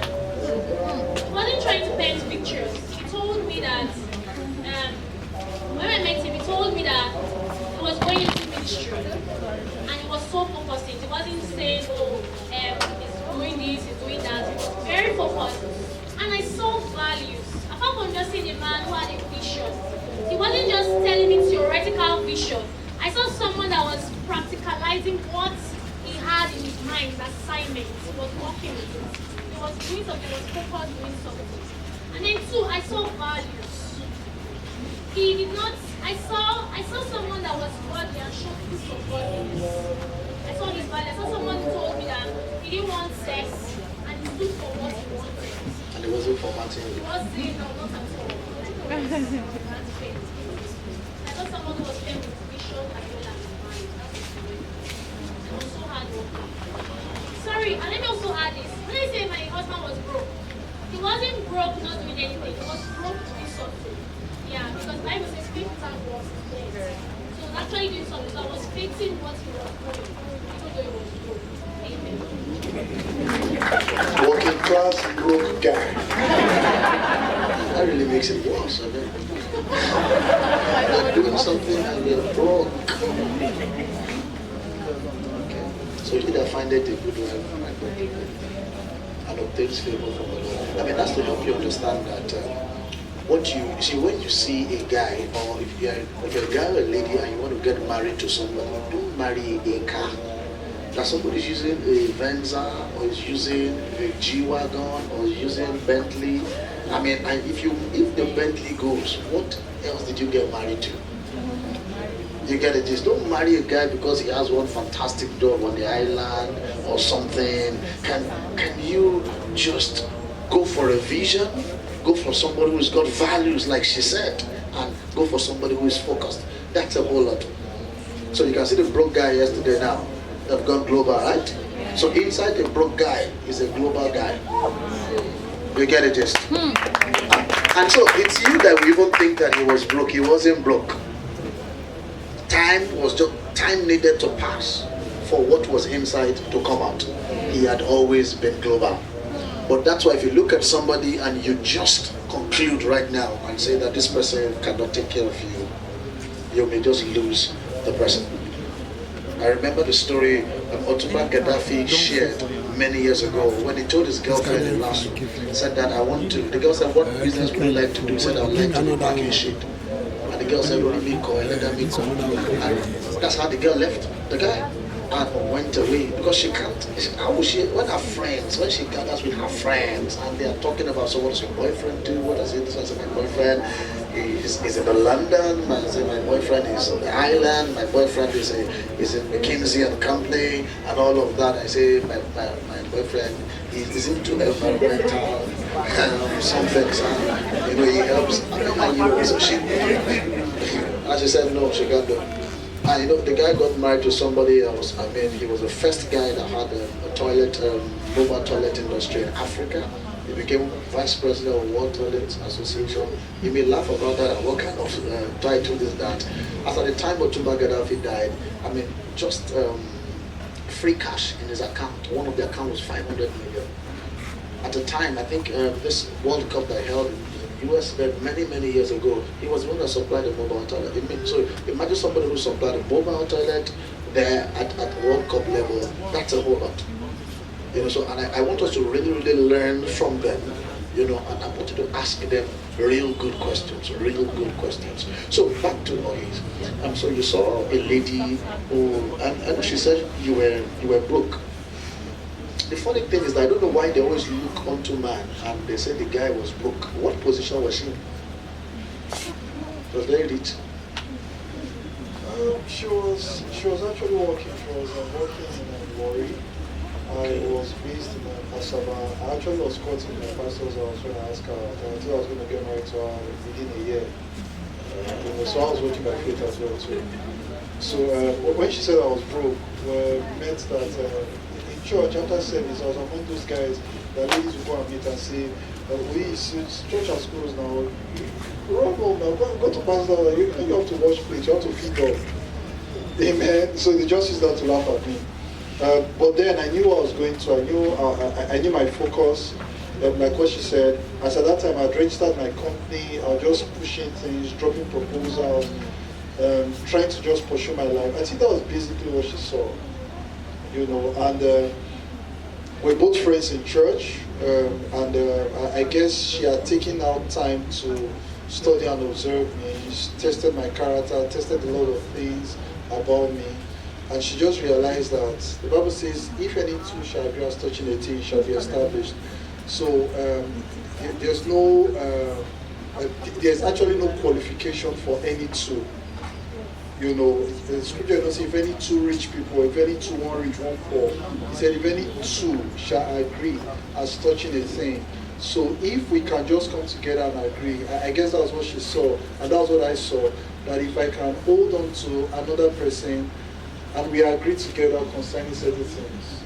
So when she gave me a yes, when we started our relationship, every Friday we took our time for 1 year, took our time to always pray every Friday. What were we praying about? We're just confessing things, confessing to our future. Calling those things. That's good, because you're very good to take her to restaurants, so you don't confess. Of course, we confess. TGIF confess. She confessed. Our past relationship, she saw fast food, but mine is for confessing. It's your food. Do you use Glow? The same card, is it Glow? No, it's actually Glow. Okay. I'm really slow. They don't put this on the alternative. Alright, so I was going to ask you guys a question. When you guys were dating, a lot of young people now, so I'm going to open up the floor now. A lot of young people don't believe that you can survive a relationship without sex. when I tell young people, I say, it's because you're a man of God. And they don't understand that the fire is even more, you know. So some people don't have sex, but they just play around, you know, just visit some bus stops. You understand? They visit some bus stops.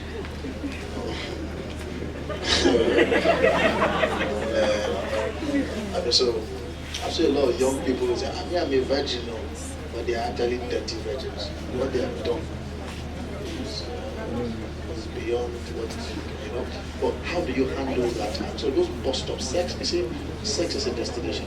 They pass through a lot of bus stops. So how do you handle that? What's your take on those bus stops? Okay, my wife was a virgin when we got married. I was not the virgin. The way you look, I don't know. Okay, so I understand. So I'm going to be talking. She was a virgin. Amen. And so I can relate. I actually dated 2 girls in my life. The first one I dated, and my wife I finally now dated. The guy I dated, I was on campus in school, University of Florida, and we fell in love. We were so much in love. We were both virgins. We were so much in love, you know. And I was foolishly in love then, very, very foolishly in love. I would fetch water for her. I would do a lot of things for her. I would cook for her. Go to Tanker. Yes, go to Tanker, you know, Tipa Garage, you know, so I practically was the one doing all the sacrifice and all the stuff. But unfortunately, because I was a church guy, it was like she was falling for somebody else. But people started giving me the advice, and I'm going to ask, you probably would have heard the advice, that they tell you that the only way for you to keep the girl is to sleep with her. Yeah. You know, that the truth is that I know you guys love yourself, but if you want to hold this girl, you need to sleep with her. So at that time I was in a bus stop, because I actually love this girl. I've never fallen in love. I actually planned that after my university day, that's when I'm going to start up a relationship. But at this time I'd fallen in love, and I did not know how to go back, and this girl was already falling in love with, was already liking somebody else. You know, so I just knew I just had to keep this girl. And anytime I asked her, she said, you are God-fearing, you are nice, you are everything, but there's a but. What's the but? I realized that I was a church boy. You know, the people around that, they were very romantic, you know, nice, and all. I mean, I was just a church boy. No sabi. No sabi, nothing and everything. So I just thought that, okay, if I give her sex, I'm going to hold her. And guess what? I made up my mind. Although she actually wanted it all this while, I've just been the one trying to hold her, you know, you see, you know, I'm a God-fearing man, you know, and my principles and all this stuff. But because I thought that if I give her sex, I was going to hold her, I did. I gave her sex. I lost my virginity. We both lost our virginity together, you know, and we kept at it. But unfortunately, it still did not hold her. She was still looking outside. She was waiting for me to graduate. So the moment I graduated, she fell in love with somebody else. But somehow I caught her, but still I forgave her because I was foolish. But she was still going back and forth and all those stuff. Then finally I had to break up from the relationship. Then guess what I did? I did not rush into another relationship. I needed to sit down and write out my mistakes, why I got things wrong, what values did I break that I did not do well. I wrote everything down. I told myself, you see how glad I am telling myself that I'm foolish. You know, some of you don't want to admit that you are foolish. Amen. Some of you are in a relationship now, you're like, hey, the guy that they talk my kind of relationship, where I call foolish people. It's true. You know yourself, you know. Association of Foolish People. AFB. You know? So I had to write down a lot of things. So I had to start redefining my value. So I told myself, I said, the next girl I'm going to date is the girl I'm going to get married to. So first thing first, I'm not going to rush into starting up a relationship if I do not understand her value. Number two, if I don't see signs, major signs, Because I don't want to be pursuing girls up and down. I don't want to see you on the choir and I just jump past you and you are giving me 2 years. I'm pursuing you. When are you going to give me years? When are you going to give me? I don't want to go through all those. I don't want to stress myself again. So I started learning, I started building myself. I broke up that relationship 2005, 6, 7, 8, 9, 10, 11. I was babeless, 7 years. Bayless. I'm telling you, I was just friends with ladies, getting to know ladies. So if I see any signs around you, I just walk out. If I find an attraction, I get it close to you and I realize that you're not the person I want, I just walk out until I met my wife. So I realized that she had the values I wanted and I realized that she had her own godly principles and she was holding on to it. And we're game. And we got married and the rest is history. I wanted to get married to me. I said to him, yes, but we're not going to have premarital sex. You know, and that's how we wrote that. We had defined guidelines that to guide our relationship. So even when we started the relationship, I think the first few months we were kissing. And then we realized that, man, this kissing thing, if we don't stop it, we're going to have to exceed our boundaries. Because you know, people ask, is kissing a sin? And that you know the truth, you keep on asking. It's not possible to kiss and your hands are at the back. Even the first day you kiss, your hands are at the back. It will not remain at the back forever. The second time you kiss, it may remain at the back, but you start shaking small. The third time, oh, you're not a statue, you're a human being. You know? So we now told ourselves that, you know what, no more kissing. We can't kiss. If we know we're going to become, we told ourselves we're going to be role models. There was never the Winlos existing. It was the marriage that Winlos was vetted. So it's not as if there was one Winlos vision before we got married. So we told ourselves that, you know what, we want to be role models in marriage and relationship. So it needed to start with us. So we said no kissing. In fact, there was even a time while we're becoming vulnerable. Of course, you know emotions. The higher, the longer your relationship, the more the emotions grows. So at the time, we had to even keep distance relationship, even when there was no distance per se. There were times 3-4 months, we told ourselves we're not going to see ourselves because we need to protect ourselves. So I would say, if you want to be firm with your chastity, you have to define boundaries from the beginning. And please, if there's no value compatibility existing between you and that person, please say no in that relationship. Praise God. That's my challenge. If you're going to purchase any of the Winlos books, I mean, you don't do cash, you can do transfer, it's on the screen. You just transfer to them directly. I'm going to give out 1 or 2 for free. This is what we're going to do about it. Well, you guys don't want it, right? If you want a scream now. Thank you. So very easy. What you're going to do is follow the Winlos on Instagram at the Winlos, right? Follow them at the Winlos. I get to me. Follow Eden Singles Connect. So let them put it on the screen. Follow at I am Aki Akimpelu. Put hashtag single struggle and make comments about what is going on, what you're enjoying and all of that, and just tag them. I get to me, or take a picture and just do that, and I'm going to give, so the highest likes or comments will give you a free book to go home with. Thank you.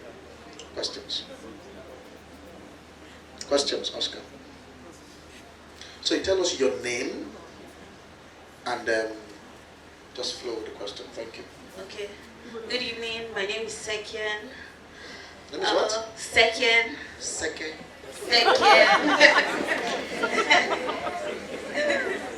All right, we understand. We got it. Okay. My question is about healing. I just got out of a relationship that I thought I involved God in. I spent a lot of time praying and asking him to show me signs and let to know his will concerning this guy. And instead of showing me signs, he just removed the guy completely from my life. And I was really heartbroken towards the situation and then towards God, because at every turn I prayed to God and I said, show me your will. I'm like, this is too good. I need to know things about this person if I'm to marry him. I saw the whole picture of me being with him. There were things I wanted from him, and still these things were not shown. He just came out of nowhere and said he needs space. So I just wanted to know how to go about healing, I guess. because it has affected my relationship with God, I guess. Everybody keeps saying it's God's will, but how do you even know it's God's will? Me that has been praying, I don't even know whether it's God's will. And my prayer life has been affected as well, and a lot of things towards guys has changed for me. So I need to know about healing. How do I go about it? Thank you. So sorry about that. Okay. I can relate with your experience, Vera, because I've worn that shoe.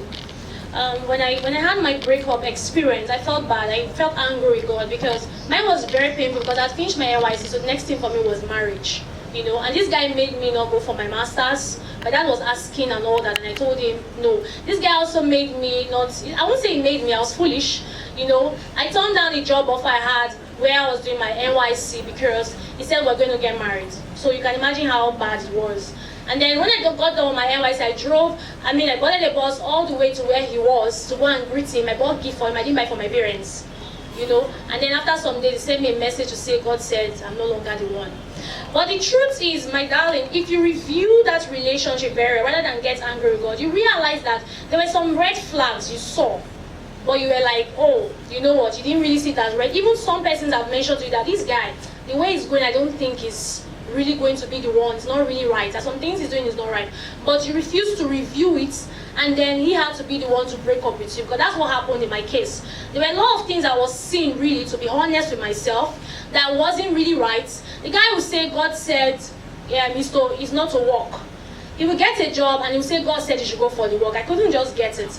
My mom questioned it and said, how can this guy always saying God said? The next day God did not say. He's a God and author of confusion. God said his spiritual daughter should stay in his house. I would see it, the girl would come, sleep on his bed. I didn't even know whether they were having anything, and I trusted him so well. So there were a lot of things. He would get angry, he won't pick his calls, some very petty attitude. Like I knew, and then he did our relationship in such a way that I and my close friend in particular, someone I looked up to then, he manipulated me so much that both of us were apart. So if you look at it, rather than get angry, I'm really sorry, I feel so pained for you. But rather than get angry, sit down, breathe, and review that relationship. You will see that there are really red signs. And then you will have, at the end of the day, after reviewing, you need and thank God, and like, wow, thank God you pulled me out of it. Because when I came out, my eyes were now very opened. Do you understand? Then now the healing process. First of all, the healing has to start with you appreciating that there were some signs that you saw or that you did not see till after the breakup. Then first of all, you not thank God.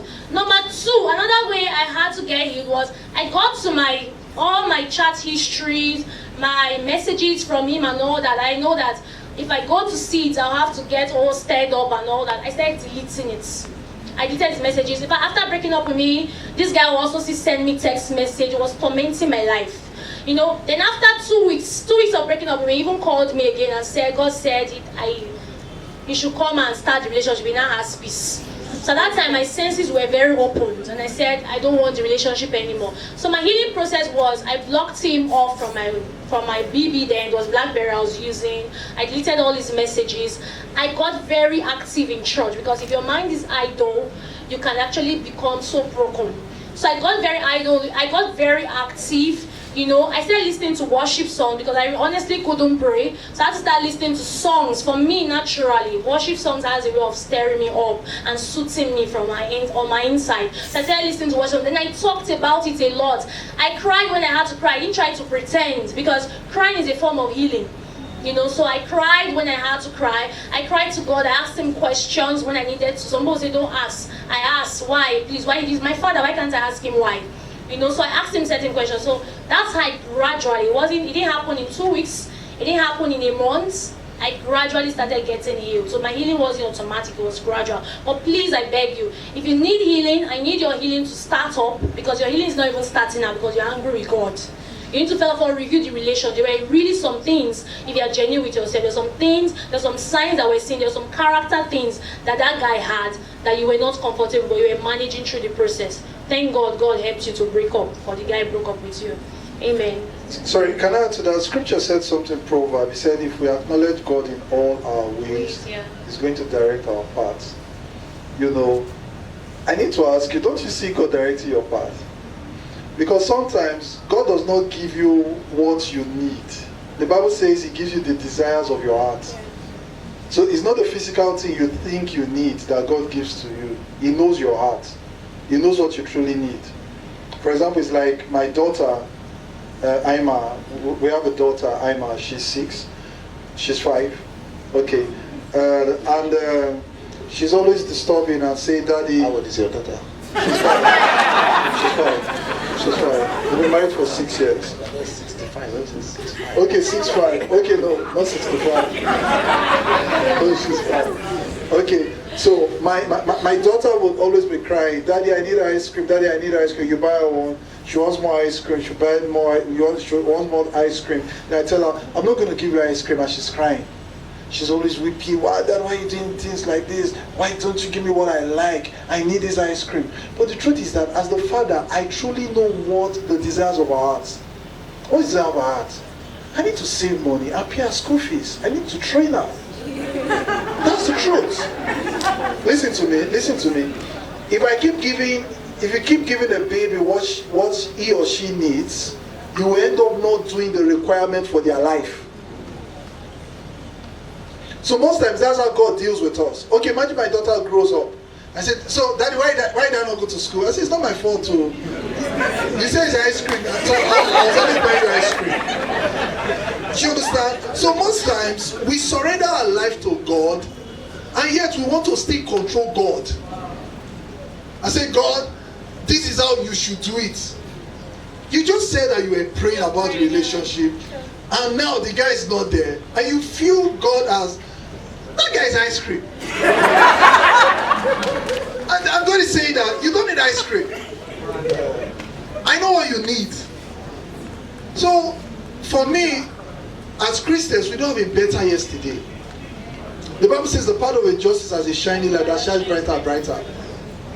See, after my first breakup, I loved breakup. I mean, I now loved it. I'm telling you, when I understood what breakup was, I was very excited. I was very excited in closing the door, and you closing the door on me, because I knew that all things work together for good. I'm telling you. So it's okay to cry, it's okay to feel sad, it's okay to think about the guy. Those are your emotions. But just understand that this is the will of God, and it's a perfect will. Well done. I'm sorry, let me also say something, because she said she prayed and asked for sign. The breakup is also a sign. Yeah, so you don't necessarily need to see one thing and they're like, this is a sign. Even the breakup is a sign. Thank you. Let's appreciate that. Okay, for the next person. And please, before you deal, make sure you heal. Yeah, true. Before you take our time. We're rushing to another. Thank you. Okay. Praise the Lord. My name is Sam. Sam. Yeah.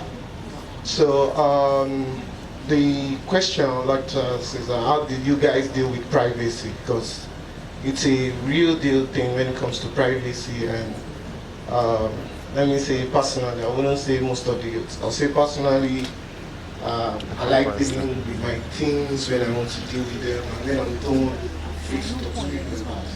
But when I'm dealing with so that's my own side of things. So how did you guys deal with privacy? Question don't finish. Work on Okay, privacy in the sense that before you start a relationship, or when you start a relationship, you don't like people know about it. No, it's not about the relationship. I mean, okay, your personal life, you got things to deal with. And most people believe when you're in a relationship, you have to share everything. So that's what I'm talking about. Like, okay, you have stuff to deal with personally. As you're dealing with them, you prefer dealing with them through, as in everything you can do by yourself before you decide to share with your partner or something. Okay, is it like when you're going through like a pornography? No! Okay, more of, let's say, there's a challenge at work, or not even challenge at work. Let's say, if I have issue with people personally, before I open up, I've already thought of it. Okay. Think about it and even put myself in the person's shoe. Why did this person react like this? So me saying it out is more of I've completely healed from it. So yeah, sometimes I get it. Yeah, so that's it. It's a personality thing. Yeah. Some people are like that. They will never really express anything to their partner until they come out of that struggle. So you can even be having a challenge and your partner is asking you what's up, what's happening. You really don't want to see, you've gotten out of it for yourself. But the truth is, you will not help a communication flow if you continue like that. That's the truth. Some people are like that.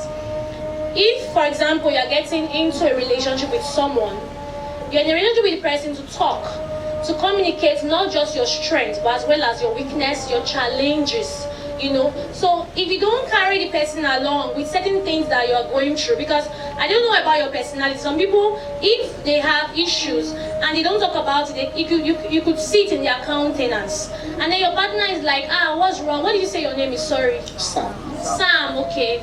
Well, your partner is like, Sam, what's happening? Oh, baby, what's going on? And then you are like, nothing, don't worry, nothing. Women always love to be in the know. And so when you go ahead with it, you keep on going ahead because your personality is playing your temperament, and then you don't always talk to her about it, you would actually bring a break. Like, you bring a break, there's no actual flow. So if you're entering a, you have to work on setting personality. That's the truth. I know that we used to use, for example, before my husband got married, there were certain temperaments he had. He had some personality different, that was different from me and all that, some strength and all that. But when we came into marriage, or we started our relation, we have to start having a communication flow. There's certain things you have to develop. There's certain things you have to pull down. Same with me, because if you need to have a flow with companionship, there has to be a flow in communication. Do you get it? You understand it? So you have to start working on yourself. Yes, not everything you share with not every challenge you're going through, you have to deal with it, but I mean, she has to know your struggles as well. It's very important so that both of you can grow together and she knows what she's praying for. I mean, she's a help me, she's coming to help you with something. So she can't just be helping you with only upliftments or strengths. She has to know your challenges, also help you with it. Amen. And I think it's a man thing. Men, we naturally don't want to talk or share those things. So we feel like we need to deal with it ourselves. You see, that thing will kill you. Yeah. You understand? It will kill you. And it's a spirit of hustle. And you know, you see that thing there? It's the byproduct of, you see, the cost that God gave Adam. Are you getting me? That one was enough. This one that you are carrying now, is a byproduct. It's a cost that they gave Eve, but the man carried it. You are not you cannot be for yourself. Yeah. That's the truth. I know you'll lose the woman if you don't communicate and if you don't talk. So a woman is happier. You see, let me tell you, she's her emotions. There's a way a woman is structured or wired that she's happier if you can share. You see, I used to be like I'm from Winners Chapel, so we're like this. How many of you are like that? I mean, let me see you feel like that. Like this. And now, I'll be there now. No, don't talk much. You don't. My wife told me point blank, you have a problem. I have a problem. I will show you that I really have a problem. You know, but these things you have to, and so no matter your temperament, there's something called spirit control temperament. There's a book written by Tim LaHaye. It will help you. It's called Spirit Control Temperament. You know, you share everything that, except you feel the girl does not have sense. And if you think she doesn't have sense, what are you doing with her? Exactly. Another problem I have with people is, you know nothing is going far with this person and you still hang out with the person. But if you're sure of the person, talk about everything. Then there are some that there's little percentage that you deal with, then you still have to later talk about it, that this thing happened and you dealt with it. Thank you. Yeah, we need to run very fast now. There's a lot of questions. Good evening. My name is Sunday. So the question I have to ask is, listen, I'm not actually picking a side, but this happens with the churchy girls kind of thing. So they pray that God should give them a man, and when they're in a relationship, something happens, and they pray that, no, God, I need your help, I need your revelation, and the breakup comes up and the guy leaves. So they say that God actually answered their prayer by taking the guy away. But the thing is, did they actually think God took the guy away for them, or took away the guy for himself? Yes, so the question is, in relationship, I don't know why people don't actually accept or think that in a breakup they are at fault. If we should break up, you are the cause. They never accept it. So my question is why? Okay, very beautiful question. I actually wanted to add it to when she asked a question as well too. Like I told you about my first breakup, what I did was that I never one day started pointing accusing finger at her and all those stuff. Like I said, I knew I'd messed up. I knew a lot of things I shouldn't have been doing, and I did. So I sat down, I started writing about myself, not about the girl. You know, many of us, we keep writing about him, keep insulting him, keep saying things. The guy has gone, the guy has gone. What did I do wrong? Where did I miss the step? Was I prepared enough? Those are the things I started writing down. Beautiful statement he has made. It is very important, before you start pointing, John Maxwell said, he said, when you point one finger at a person, 4 others, they turn to you. So most times, when you experience a breakup, before you start blaming the guy or blaming the girl, there's something you probably would have, there's always something you did not do well. There's always something you did not do well. So it's not just 100% your ex, there's something you did not do well. Okay, and that's something that I didn't do well. It's not, okay, now when there's a breakup, like for me, when after my breakup, when I had a breakup, after some time when I started getting healed, you know, and all that, I had to sit down. The breakup might actually be because of you, actually. But then again, it wasn't just him that had a weakness. You also had your own weakness. So it's very important that we re-evaluate our past. Pastor Akin said something which is very, very important. After a breakup, another relationship doesn't heal you. You heal before you heal before you deal or something like that. You don't now rush into another relationship. That's the mistake. Because every time you blame the person who broke up with you, you have a tendency to rush into another relationship, and another breakup will keep on happening and then you keep on repeating patterns. So after a breakup, the best thing for you to do, like my husband said, rather than point fingers, sit down and reevaluate. For me, I had my fair share. He used to complain about me that I nag. And he complained about me then that every time he told me about a lady, there was a way I would keep on asking, and I became monitoring spirits. And of course, again, I felt like I choked him so much with love. Not like love was, there's a way you don't give a guy space, you choke him so much. It's not just sex. I realized from that relationship that it's not just sex that makes you cheap. Even when you give him so much of so much of you. You know, when salt is too much in a soup, it loses its taste. Yeah, so by the time you call every 10 minutes, but like as if you don't have any work. Where are you? Where are you? Maybe you call him, his phone is on call waiting. Who are you talking to? The guy doesn't have a life because he's in a relationship with you, so you have become a prison warden in his life. Amen. So I have to reevaluate so that I wouldn't make the same mistake I made in the first, even if there was a breakup and he had some issues. So that when I meet a better guy, I would not now break the right person with the kind of attitude they are complaining about. So please, it's very important after a breakup that we reevaluate. Very important, so that we don't make certain mistakes. Praise God. Thank you. Moving on. Can we be fast? Can we be fast? And if you're the next, always brave so that they can see you. Okay, good evening. My name is Felix, and I have always wanted to settle down at this age. Okay, we're 5 in the family, 4 guys and a girl, and because of that, my mom has tried, my dad has tried to train me up to this level, and now I have to give back. The funds are not that coming, and I want to settle down. You see, so I need advice on that part. Okay, whether I should go on or try to fix things back home, financially. Okay, and I'm this type of a guy that I actually wanted something on ground before any other woman to come, because I wouldn't want her to come and suffer or something. Thank you. Please still give him the microphone. Just for further conversation. Sir, Felix, right? Yeah. Do you have a job? Okay, yes, I have a job. You have a good job, right? Do you think you are ready for marriage? Yes, I think I'm ready. You think you're married? You're ready for marriage. Beautiful. And you have somebody you want to get married to?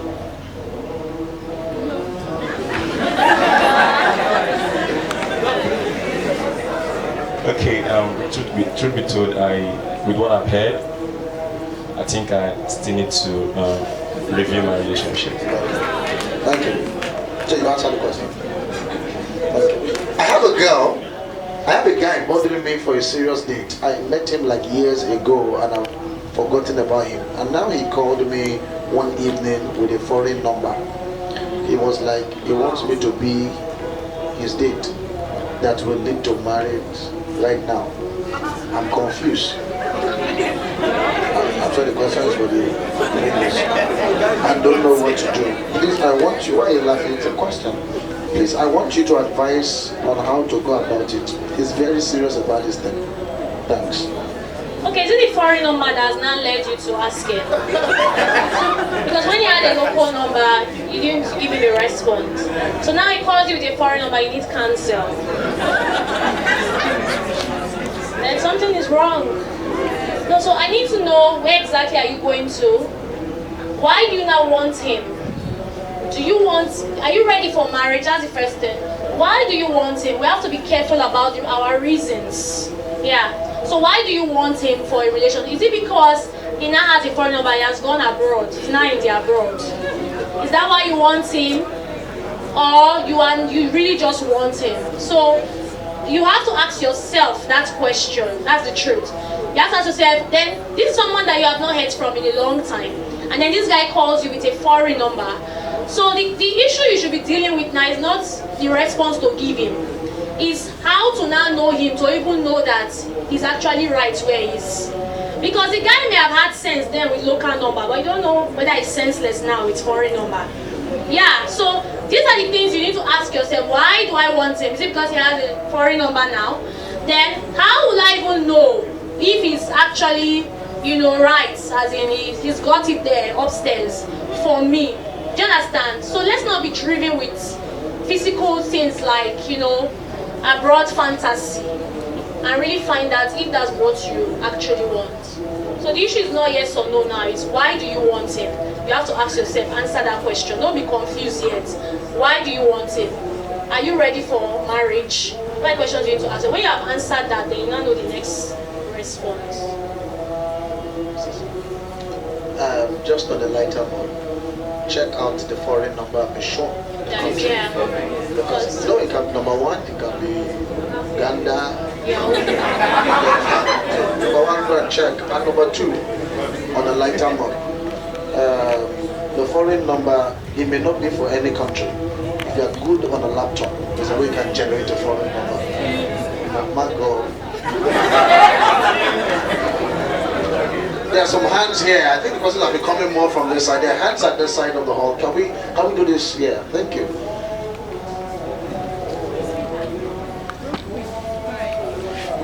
Hi, my name is Grace. Can we have somebody at this side who can have a microphone? Who's there? Laladi, could you please help me? Is that Laladi? Please, could you help me, please? Come and take this microphone. Then some person, can I have another microphone from here? Thank you. Okay, hi, my name is Grace. Good evening.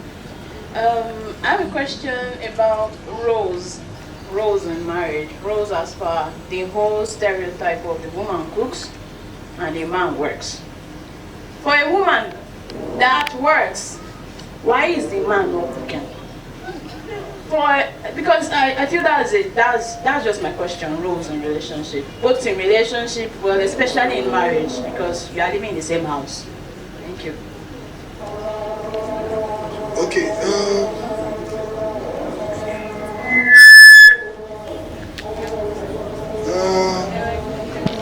I'm trying not to be African,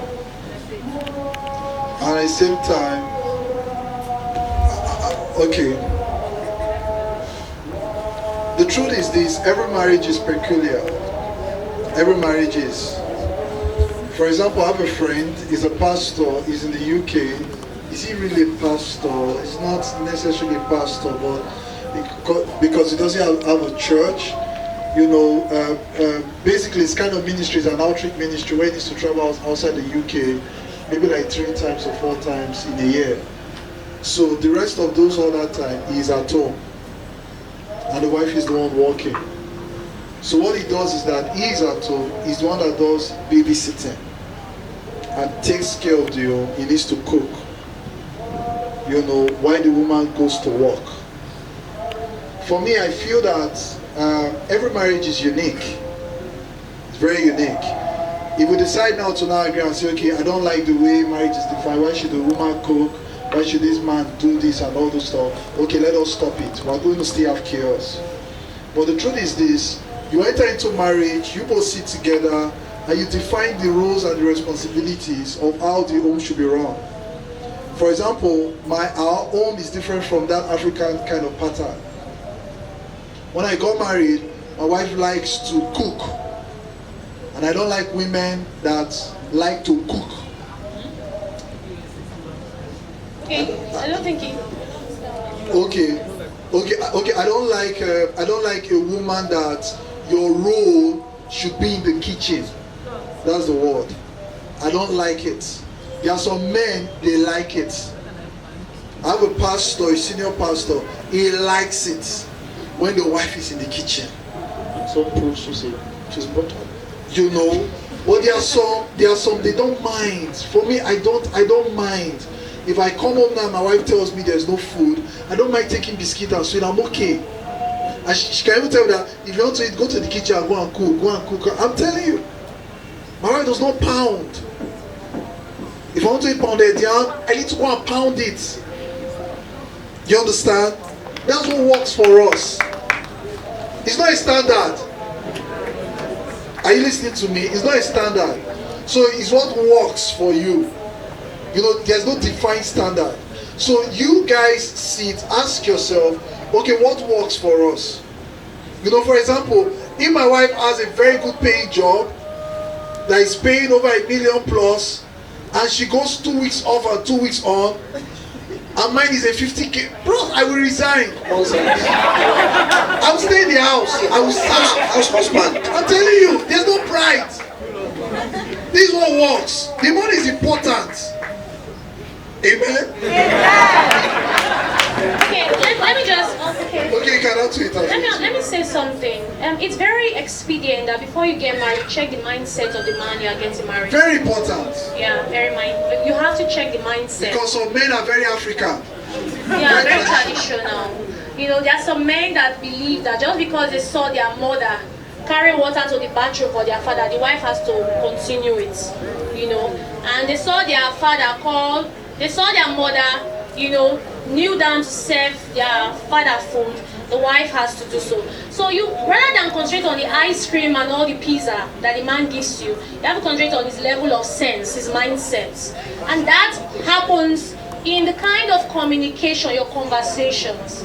You see why I will always say that sex is not what makes people who are going into marriage intimate. It's communication that makes you intimate. Communication is the highest form of intimacy. Why do I say that? It's when you're in a relationship and you communicate, have quality communication, that you'll be able to know if you're compatible with the person. You're able to know if you can be intimate with this kind of person. You have to have quality conversation to be able to discern or check the person's mindset. Then number two, when you get into marriage, whether ladies agree with it or not, you are entering into marriage knowing that as a woman you must submit. So if you are getting married to a man who is not working and you know about it from the beginning, you know that you are submitting to someone who is not willing to work. Are you getting it? So if you have not had a quality conversation with telling him that, you know what, I don't know what your roles are, your responsibility, what to be, you know, when I'm cooking, I don't know what you'll be doing and all that kind of thing. You get into marriage, babe, you have to submit. If you have a man who is not working and for all he cares is not domestic, you have to continue and be praying to God to change him. That's the truth. I cannot deny that fact. Your husband is the head of the home, so when you're making a choice in a relationship, you are telling yourself, because choice of the person you choose the marriage experience you have selected for yourself. So when you're getting into marriage, if you do not define roles and responsibility from the beginning, if you're getting into marriage, you're submitting to the mindset the man already has. So if he's not domesticated, and then you have always been working, and then you are working, babe, you have to pray him. Look for a time, a right time, to diplomatically communicate to him your challenge. But if the man is not listening, babe, you have married him, you have to submit to the headship, his leadership. So you have to cook, you have to work, and then you have to cook. But also, one of the things I will also see as a woman is that a woman is a natural home manager. Yeah, I cannot deny it. A woman is a natural home manager. A woman knows how to, a woman has been strengthened to multitask, can accept anything and all that, you know. So what is most important is that you have to define roles and responsibility. Like my husband mentioned, before we got married, who will handle the finance, who will sign the checks, who would be the accountant in the home. We talked about it, we had an agreement about it. So these are the things that we need to carefully as singles, you need to carefully as singles talk about before you walk into marriage. Because there are a whole lot of things. There are times you have to close your eyes to a lot of things because you need to save your home. Praise God. Fantastic. So we need to run really fast now. We need to run really fast. Like they said, do what works for you. Check the man, understand his mindset, his set of mind. By the time you know that this one, if you cannot deal with the traditional person, walk away. Are you with me? Just walk away.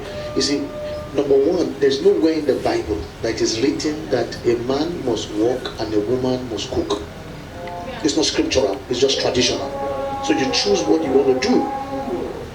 So for example, if you come to my house, you'll find me cooking. And you may find me doing house chores.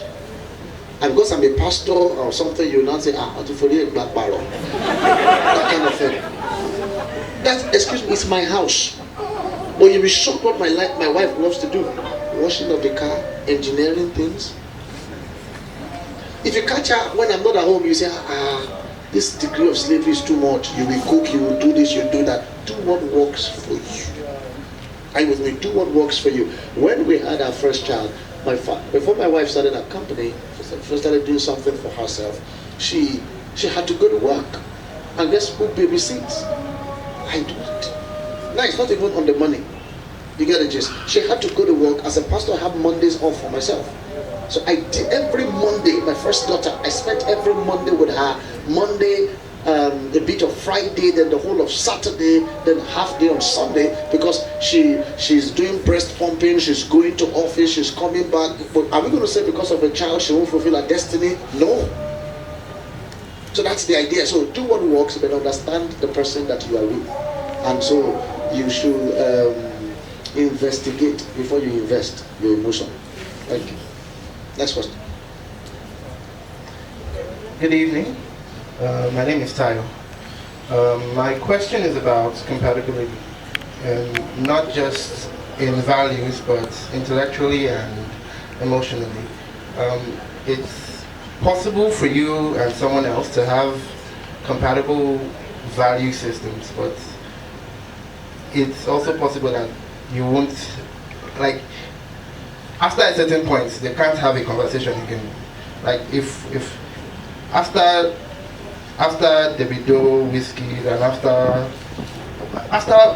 surface level things, they can't have a conversation anymore. How do you, and they have the same values you have, like how do you move forward with that? Thank you. Okay, I think when we talk about values, there are a lot of things you need to check. So one might be rights. For example, we talked about the fact that you guys would have values, maybe Christian values, does not mean that you guys would have social values, you know. So value checking for compatibility means that at least you should get an A when you are checking around your compatibility. I've seen a situation where this guy's communication level very perfect, social level very perfect, spiritual level very perfect, church level they were not compatible. They were spiritual, but they were not compatible. And I happened to be very close to them many years ago, so I was part of their wedding committee, the planning and all this stuff, and they got married. compatibility for everything was right, but church compatibility was not. But they thought it's something they could manage. And the lady is Catholic, the guy is Christ Embassy. So they got married. That's a dangerous combination. You know, they got married. The woman now is pregnant. So the first thing is, okay, you go to your church, me go to my church, you go to your church. Okay, let's go to my church together. So they were managing it, you know, but there was already a strain. Now the woman is pregnant, now the woman gave birth, and now they are calling. What's happening? We are fighting. What's the problem? We want to dedicate our child, and I want my child to be dedicated a Catholic. The guy said, no, it must be Christ Embassy. And now marriage is tearing apart. You understand what I'm talking about? So that one compatibility is right and one is not really right. Does not mean that the one that is right is covered for the one that is not right. You must make sure that everything, the compatibility check you are checking for this person is really going in line. But the truth is this, you can help before you get married. There are certain things you can talk about. You can even talk about the church. Okay, what we're going to settle down. Most times we don't even talk about that. We don't even talk about that. You can talk about it. You can help your spouse to become social. You see my wife here? When I was getting married to her, she was not social. I'm telling you. I can talk, I can be with my guys, I can talk, I gist, I can go meet my wife, even till dates. You know, she's a comedian and makes people laugh, but she's not a funny person at all. So I can just carry a comedy now. I just look at her, I'm laughing. Wow, man, this comedy is making sense. Sweet kids, come, let's look at this comedy together. She looks at her, okay. I said, sorry, is this thing not funny now? She said, no, it's not that. I don't even understand it. So I started explaining, okay, this is what he knew. Oh, really? That's all. I said, okay, so that's all. Me, I'm already getting angry. That's all. So you can't even laugh. So now what she does is that she now helps me to laugh. So I can just go, wow, this thing is funny. Even she does that, amen. So the point is this, you can discuss a lot of things and start helping yourself. But make sure that the person who do not share the same compatibility level with you, make sure the person is opened. Both of you are open to learn and to share things. For example, you like sport. This other person does not like sports. Is the person open to learn? You know, you like talking about Christian things. This person does not really like it, does not have passion for it, but is the person open to learn? You know, if the person is really open to learn, then you guys can build compatibility together. Thank you. I hope you got that. And even by the time you find yourself hooked up and you really don't want to, you ask yourself, how do you develop yourself to understand the interest of the other person? Right. So there's no time. I was going to crack a joke there. I'm going to take 4 questions at the same time. And hello, I just broke up with my ex. We dated for 3 years. I think the next one will be heal, how people can heal. I just broke up with my ex. We dated for 3 years. I later got to know he impregnated someone else. So I left the relationship. But after that, the men asking me out are married men, and I'm not happy about it. What shall I do? Number 2, does sexy define someone's true character or identity? Is it sex or sexy? Sexy. Does sexy define your character or your identity? Number 3, why is it that most girls in church will tell a guy that they are single, yet you see them emotionally attached to a brother or someone else somewhere else? I am in a relationship with a guy that doesn't have time for me. Anytime I complain, he claims that he's busy, when in actual sense he isn't. He claims he loves me, and I do too. But the relationship isn't working well. What shall I do? Okay, I think, let me take the last that you just said, but I can't really remember the other questions. Yes, I remind you. Okay, so the last one, let me just start with the last one. The guy says he loves you, but he doesn't call you, he's too busy to call. Anybody that loves you and values you will create time for what he really values. Yeah. For God so loved the world that he gave. So giving is a fruit of love. So if somebody loves you, person will give in his time, person will give in his gifts, his money, his time. His time is very expedient in a relationship. So somebody cannot say he loves you and doesn't give in time. We have 24 hours, 24 hours makes a day. Somebody cannot be too busy to create 5 minutes to call you and say, hello, you know what, I love you, I really miss you, and blah, blah, blah. You know? And then another thing you need to check again, probably when you started a relationship with a person, you were all over the person and all that, and there was no space. You have choked the guy, you have choked him out of the relationship. And the guy is now weary, he's tired. You know this thing, like, somebody was telling us, one of our friends came to our hotel recently and was like, when he started going out with a girl, and the girl, that was first, this is her first relationship. So at the earlier stage of the relationship, the girl would expect, she had a very funny mindset regarding relationship. I mean, and he's a pastor, I mean, he has a busy schedule. The girl would expect that he should call every 10 minutes. How are you? Oh, how's your day? And then anytime he doesn't call, they quarrel and all that. So he was getting really tired, he got frustrated, like, that's why he won't be. You know, how will he live his life and all that? So you have to talk to her, and then she has actually changed. So you have to check, you have to review your own character. Could it be that you have choked this guy so much that he's getting weary about the relationship? But the truth again is, if a guy loves you, he will create time for what he truly values. So if he's not calling you, have done all manner of review, and he's still not calling, it's not your fault, please, that's a red flag. You should think the second time. Okay, I think I should answer the first question. The lady said that she broke up. Yeah, we broke up 3 years ago, broke pregnant, then the guy played away match, then the problem is the people interested in her are just married people. Okay, the people interested in you are just married people. The truth is that there's still nothing wrong with you. Listen to this. Before Adam found Eve, God opened him up to animals. Before the wife came, animals showed up. You are getting the rema, right? You know, animals will come your way. It's not one type of animal that Adam saw. Are you an animal? You understand? It was not one type of animal he saw. Lion came, snake came, you know. So when you say married men, it's a type of animal that is coming to you.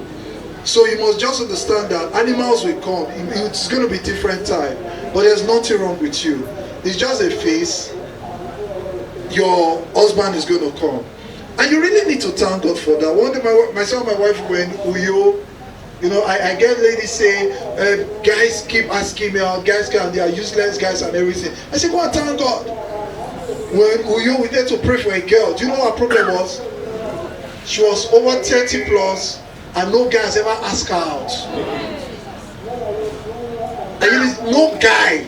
Not even married man. I'm telling you. She has strategized, position, don't make up everything, not one. Are you listening to me?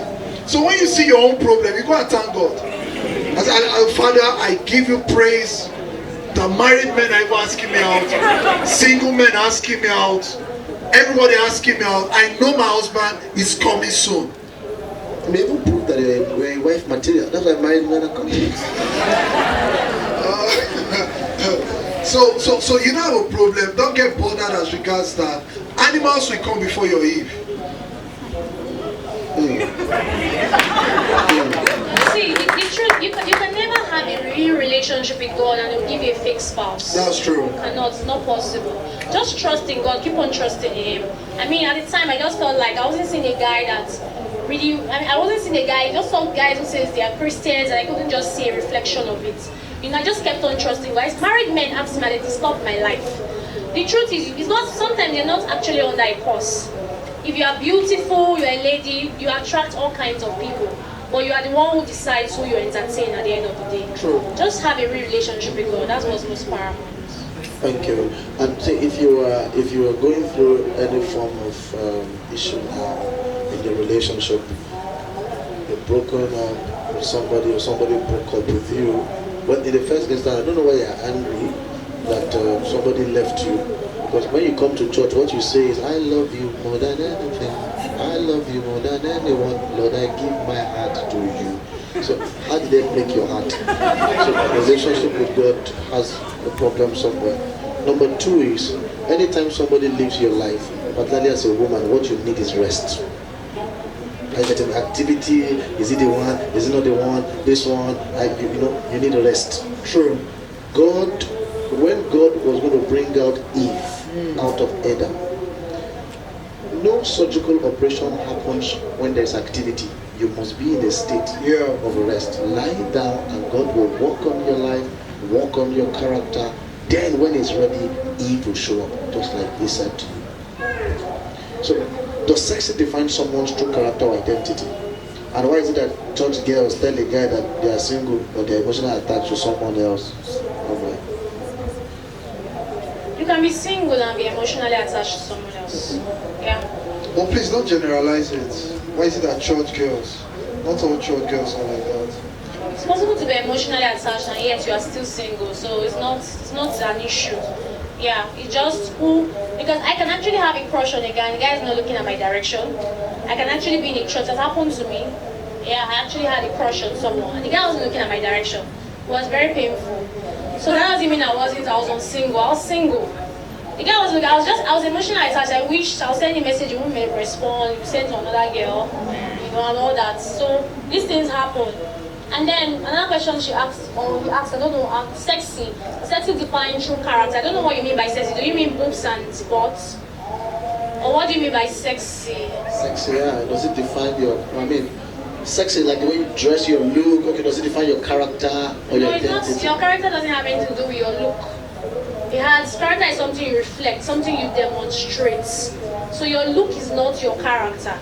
Like we talked, I mentioned about Rebecca. She was stunningly beautiful, but she demonstrated something, a good character. So character is a demonstration, it's not in the look.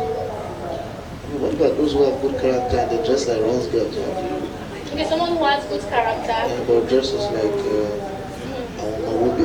Okay, that's another nice aspect. The truth is, if you have a sense of godliness, you have good character. You would not make your private parts public. That's the truth, first of all. Sexiness has nothing to do with exposing your cleavage. Sexiness has nothing to do with you sagging. Sexiness has something to do with your sense, your content. That's what sexiness is about. So your sexiness doesn't have anything to do with you exposing yourself. For example, when my husband asked me out and I dress, he looked at me and of course I was looking hot. I didn't have to show my cleavage to look hot. So being sexy is not, Rebecca was stunningly beautiful, she was sexy, but it didn't have anything to do with her exposing her boobs. Bible says she was a pure virgin. So you obviously cannot be a pure virgin and then you are revealing your boobs and then leading the man wrongly. Because values are not what you talk about, values are demonstrated. Praise God. So sexiness has to do with you looking nice and then talking sense, speaking godly, demonstrating godliness. That's what evolves around being sexy. So it's not about in exposing your cleavage or sagging. Praise God. Thank you. Good evening, everyone. It's for our social media. We would like you to follow and comment at Eden Singles Connect. And I am Akin Palu. Please, we would like you to follow now and post your comments on the events thus far at hashtag Singles Connect. Thank you. Next question, please. The final question, right? The final question, we're done. Final question. And so if you have further questions, you can DM them directly or DM me directly. They're going to get it answered for you. Thank you. Praise God. I'm Femi Werne. Okay. My question is not about relationship though. My question is about your first video, the Sukaraya. I so much love the video. My question is, are you guys married before the video? Are you married after the video? I so much love the video. Okay, you thought it was the video that made us to marry. No. No, I'm just asking that. Are you guys married before the video. Yes. Okay. How does the video go? You understand? Okay. I just want to ask you. Okay, I understand. Okay. Actually, the Winlos started after we got married. We've been married for 6 years now, like I said. The Winlos started after we got married. We're never acting together. We're never doing any of those together. Like I said, she was working in a corporate organization. But when we got married, 6 months into our marriage, I was actually the one into multimedia. So I had to share the vision with my wife, and I told her, I said, there are a lot of comedy content online. There are usually mock pastors, mock churches, and all this stuff. And we laugh about it. The church, we laugh about it. Why don't we redefine certain things and create our own content? That was the idea I was sharing with my wife. My wife said, well, it's good, it's a nice one. So I said, okay, let's start something. So myself and her, we sat down together. We had cameras. We called some people to come shoot us. We shot our first video to come shoot you. Okay. we shot our first video, Fats, keeping it real. We put it online. So I started calling my friend to watch. One of them is a pastor. He came with me as well too. So they never wanted to watch it. They're not interested. I called one of them. I was like, man, he's just the fool on herself. Okay, the act. I'm waiting because nobody was actually doing it. So people were not watching. We were just having just 2 views, 1 view. And I suspected that those 2 views was myself and my wife going back to YouTube to go watch it. But then this was a vision for us, and we just needed to push something for the gospel entertainment industry. So at that point, we decided to name ourselves, and realized that as at then, a lot of the drama ministry we know of, it must be like Fire in the Mountain drama ministry, something drama ministry, this one drama ministry. And we noticed that it was only Christians, the content we produced were for Christians, and yet we call them salvation movies. So I told myself, I said, okay, how do we penetrate into this market? Number one, we must be very strategic. If an unbeliever, a secular entertainer wants to make you watch porn in their movie, they don't put it in the package. They put it inside. They make the actor carry guns. So you want to go and watch the action movie. Then you take this cassette, you slot it in your father, your mother, all of you are seated together. You're watching it. Then suddenly a guy shows up that he has just helped. They say, okay, no problem, I want to go up with an action movie. You just keep watching. All of a sudden, they pursue them into one house. And they say, okay, let us just spend the night here. And they start talking and talking and talking. All of a sudden, it's unzipping the girl. It's unzipping. Hey, God. And your father is there, your mother is there. You are the one holding the remote. Your mind say, fast forward this. How will I? If you fast forward, your father will ask you, so you know what is happening. So you just, hey, God. And in your eyes, they've had sex. So let me tell you, the action movie was not the aim. That was the aim. And those things are pictures. You will never forget that. You can forget everything, but that scene, there are some Van Damme movies I watched. That scene, the date, I still cannot forget it. So they are very strategic. Because they know that they put it at the beginning, you will not watch it. So we needed to be strategic. So we said, okay, what are we going to call ourselves? Amwili Ois, Os. So call ourselves Winlos. I'll put it there. So there was nothing ministry about it. Maybe pastors just saying for the first time they were pastors. We're actually pastors. We pastored in Redeem for 6 years. We rose to a level of area pastor in Redeem. Resigned last year to start our own church.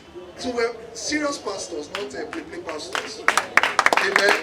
But you will not know. It's all strategy for the kingdom. So we just package, we just kept pushing content. People are not watching. Just kept pushing content, 100 views and all this stuff.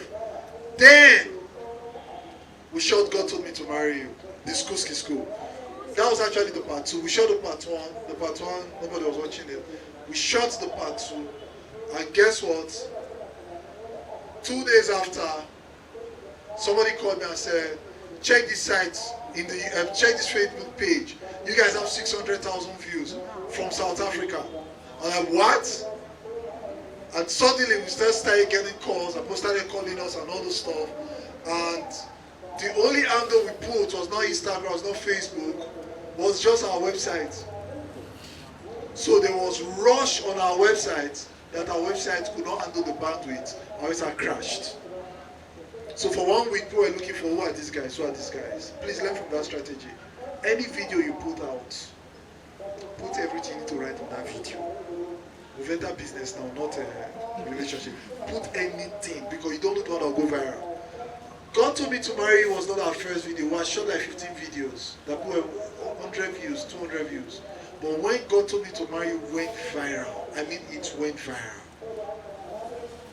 We started getting calls we got calls from outside the country more than we got from Nigeria.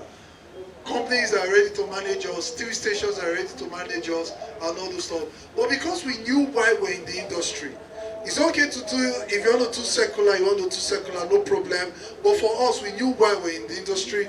We wanted to redefine something for the gospel. We're tired of the fact that drama presentation in churches was only about Ogbanje and Mami Water. We were not telling another story. So we decided to change the rhythm and to redefine gospel entertainment, and which we did. So a lot of people started getting inspiration and started getting ideas from us, and they started changing. Those people that have been in the industry for years, they started changing their content and they now saw that it was possible to do gospel and it's entertaining and yet still be a blessing. For example, our stage play, didn't you enjoy it? We did a stage play in Benin 2 months ago. People paid, the cheapest ticket was 3,000 naira. The hall was filled up. We were on stage for 1 hour 30 minutes.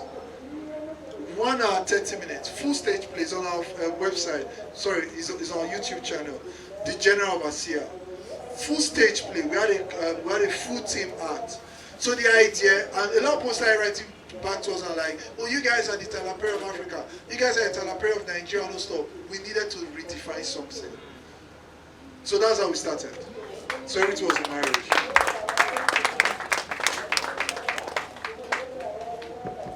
Wow. So we've come to the end of this beautiful show this evening. Did you really enjoy it? For spending this time out? This message was brought to you by Eden Kingdom Ministry.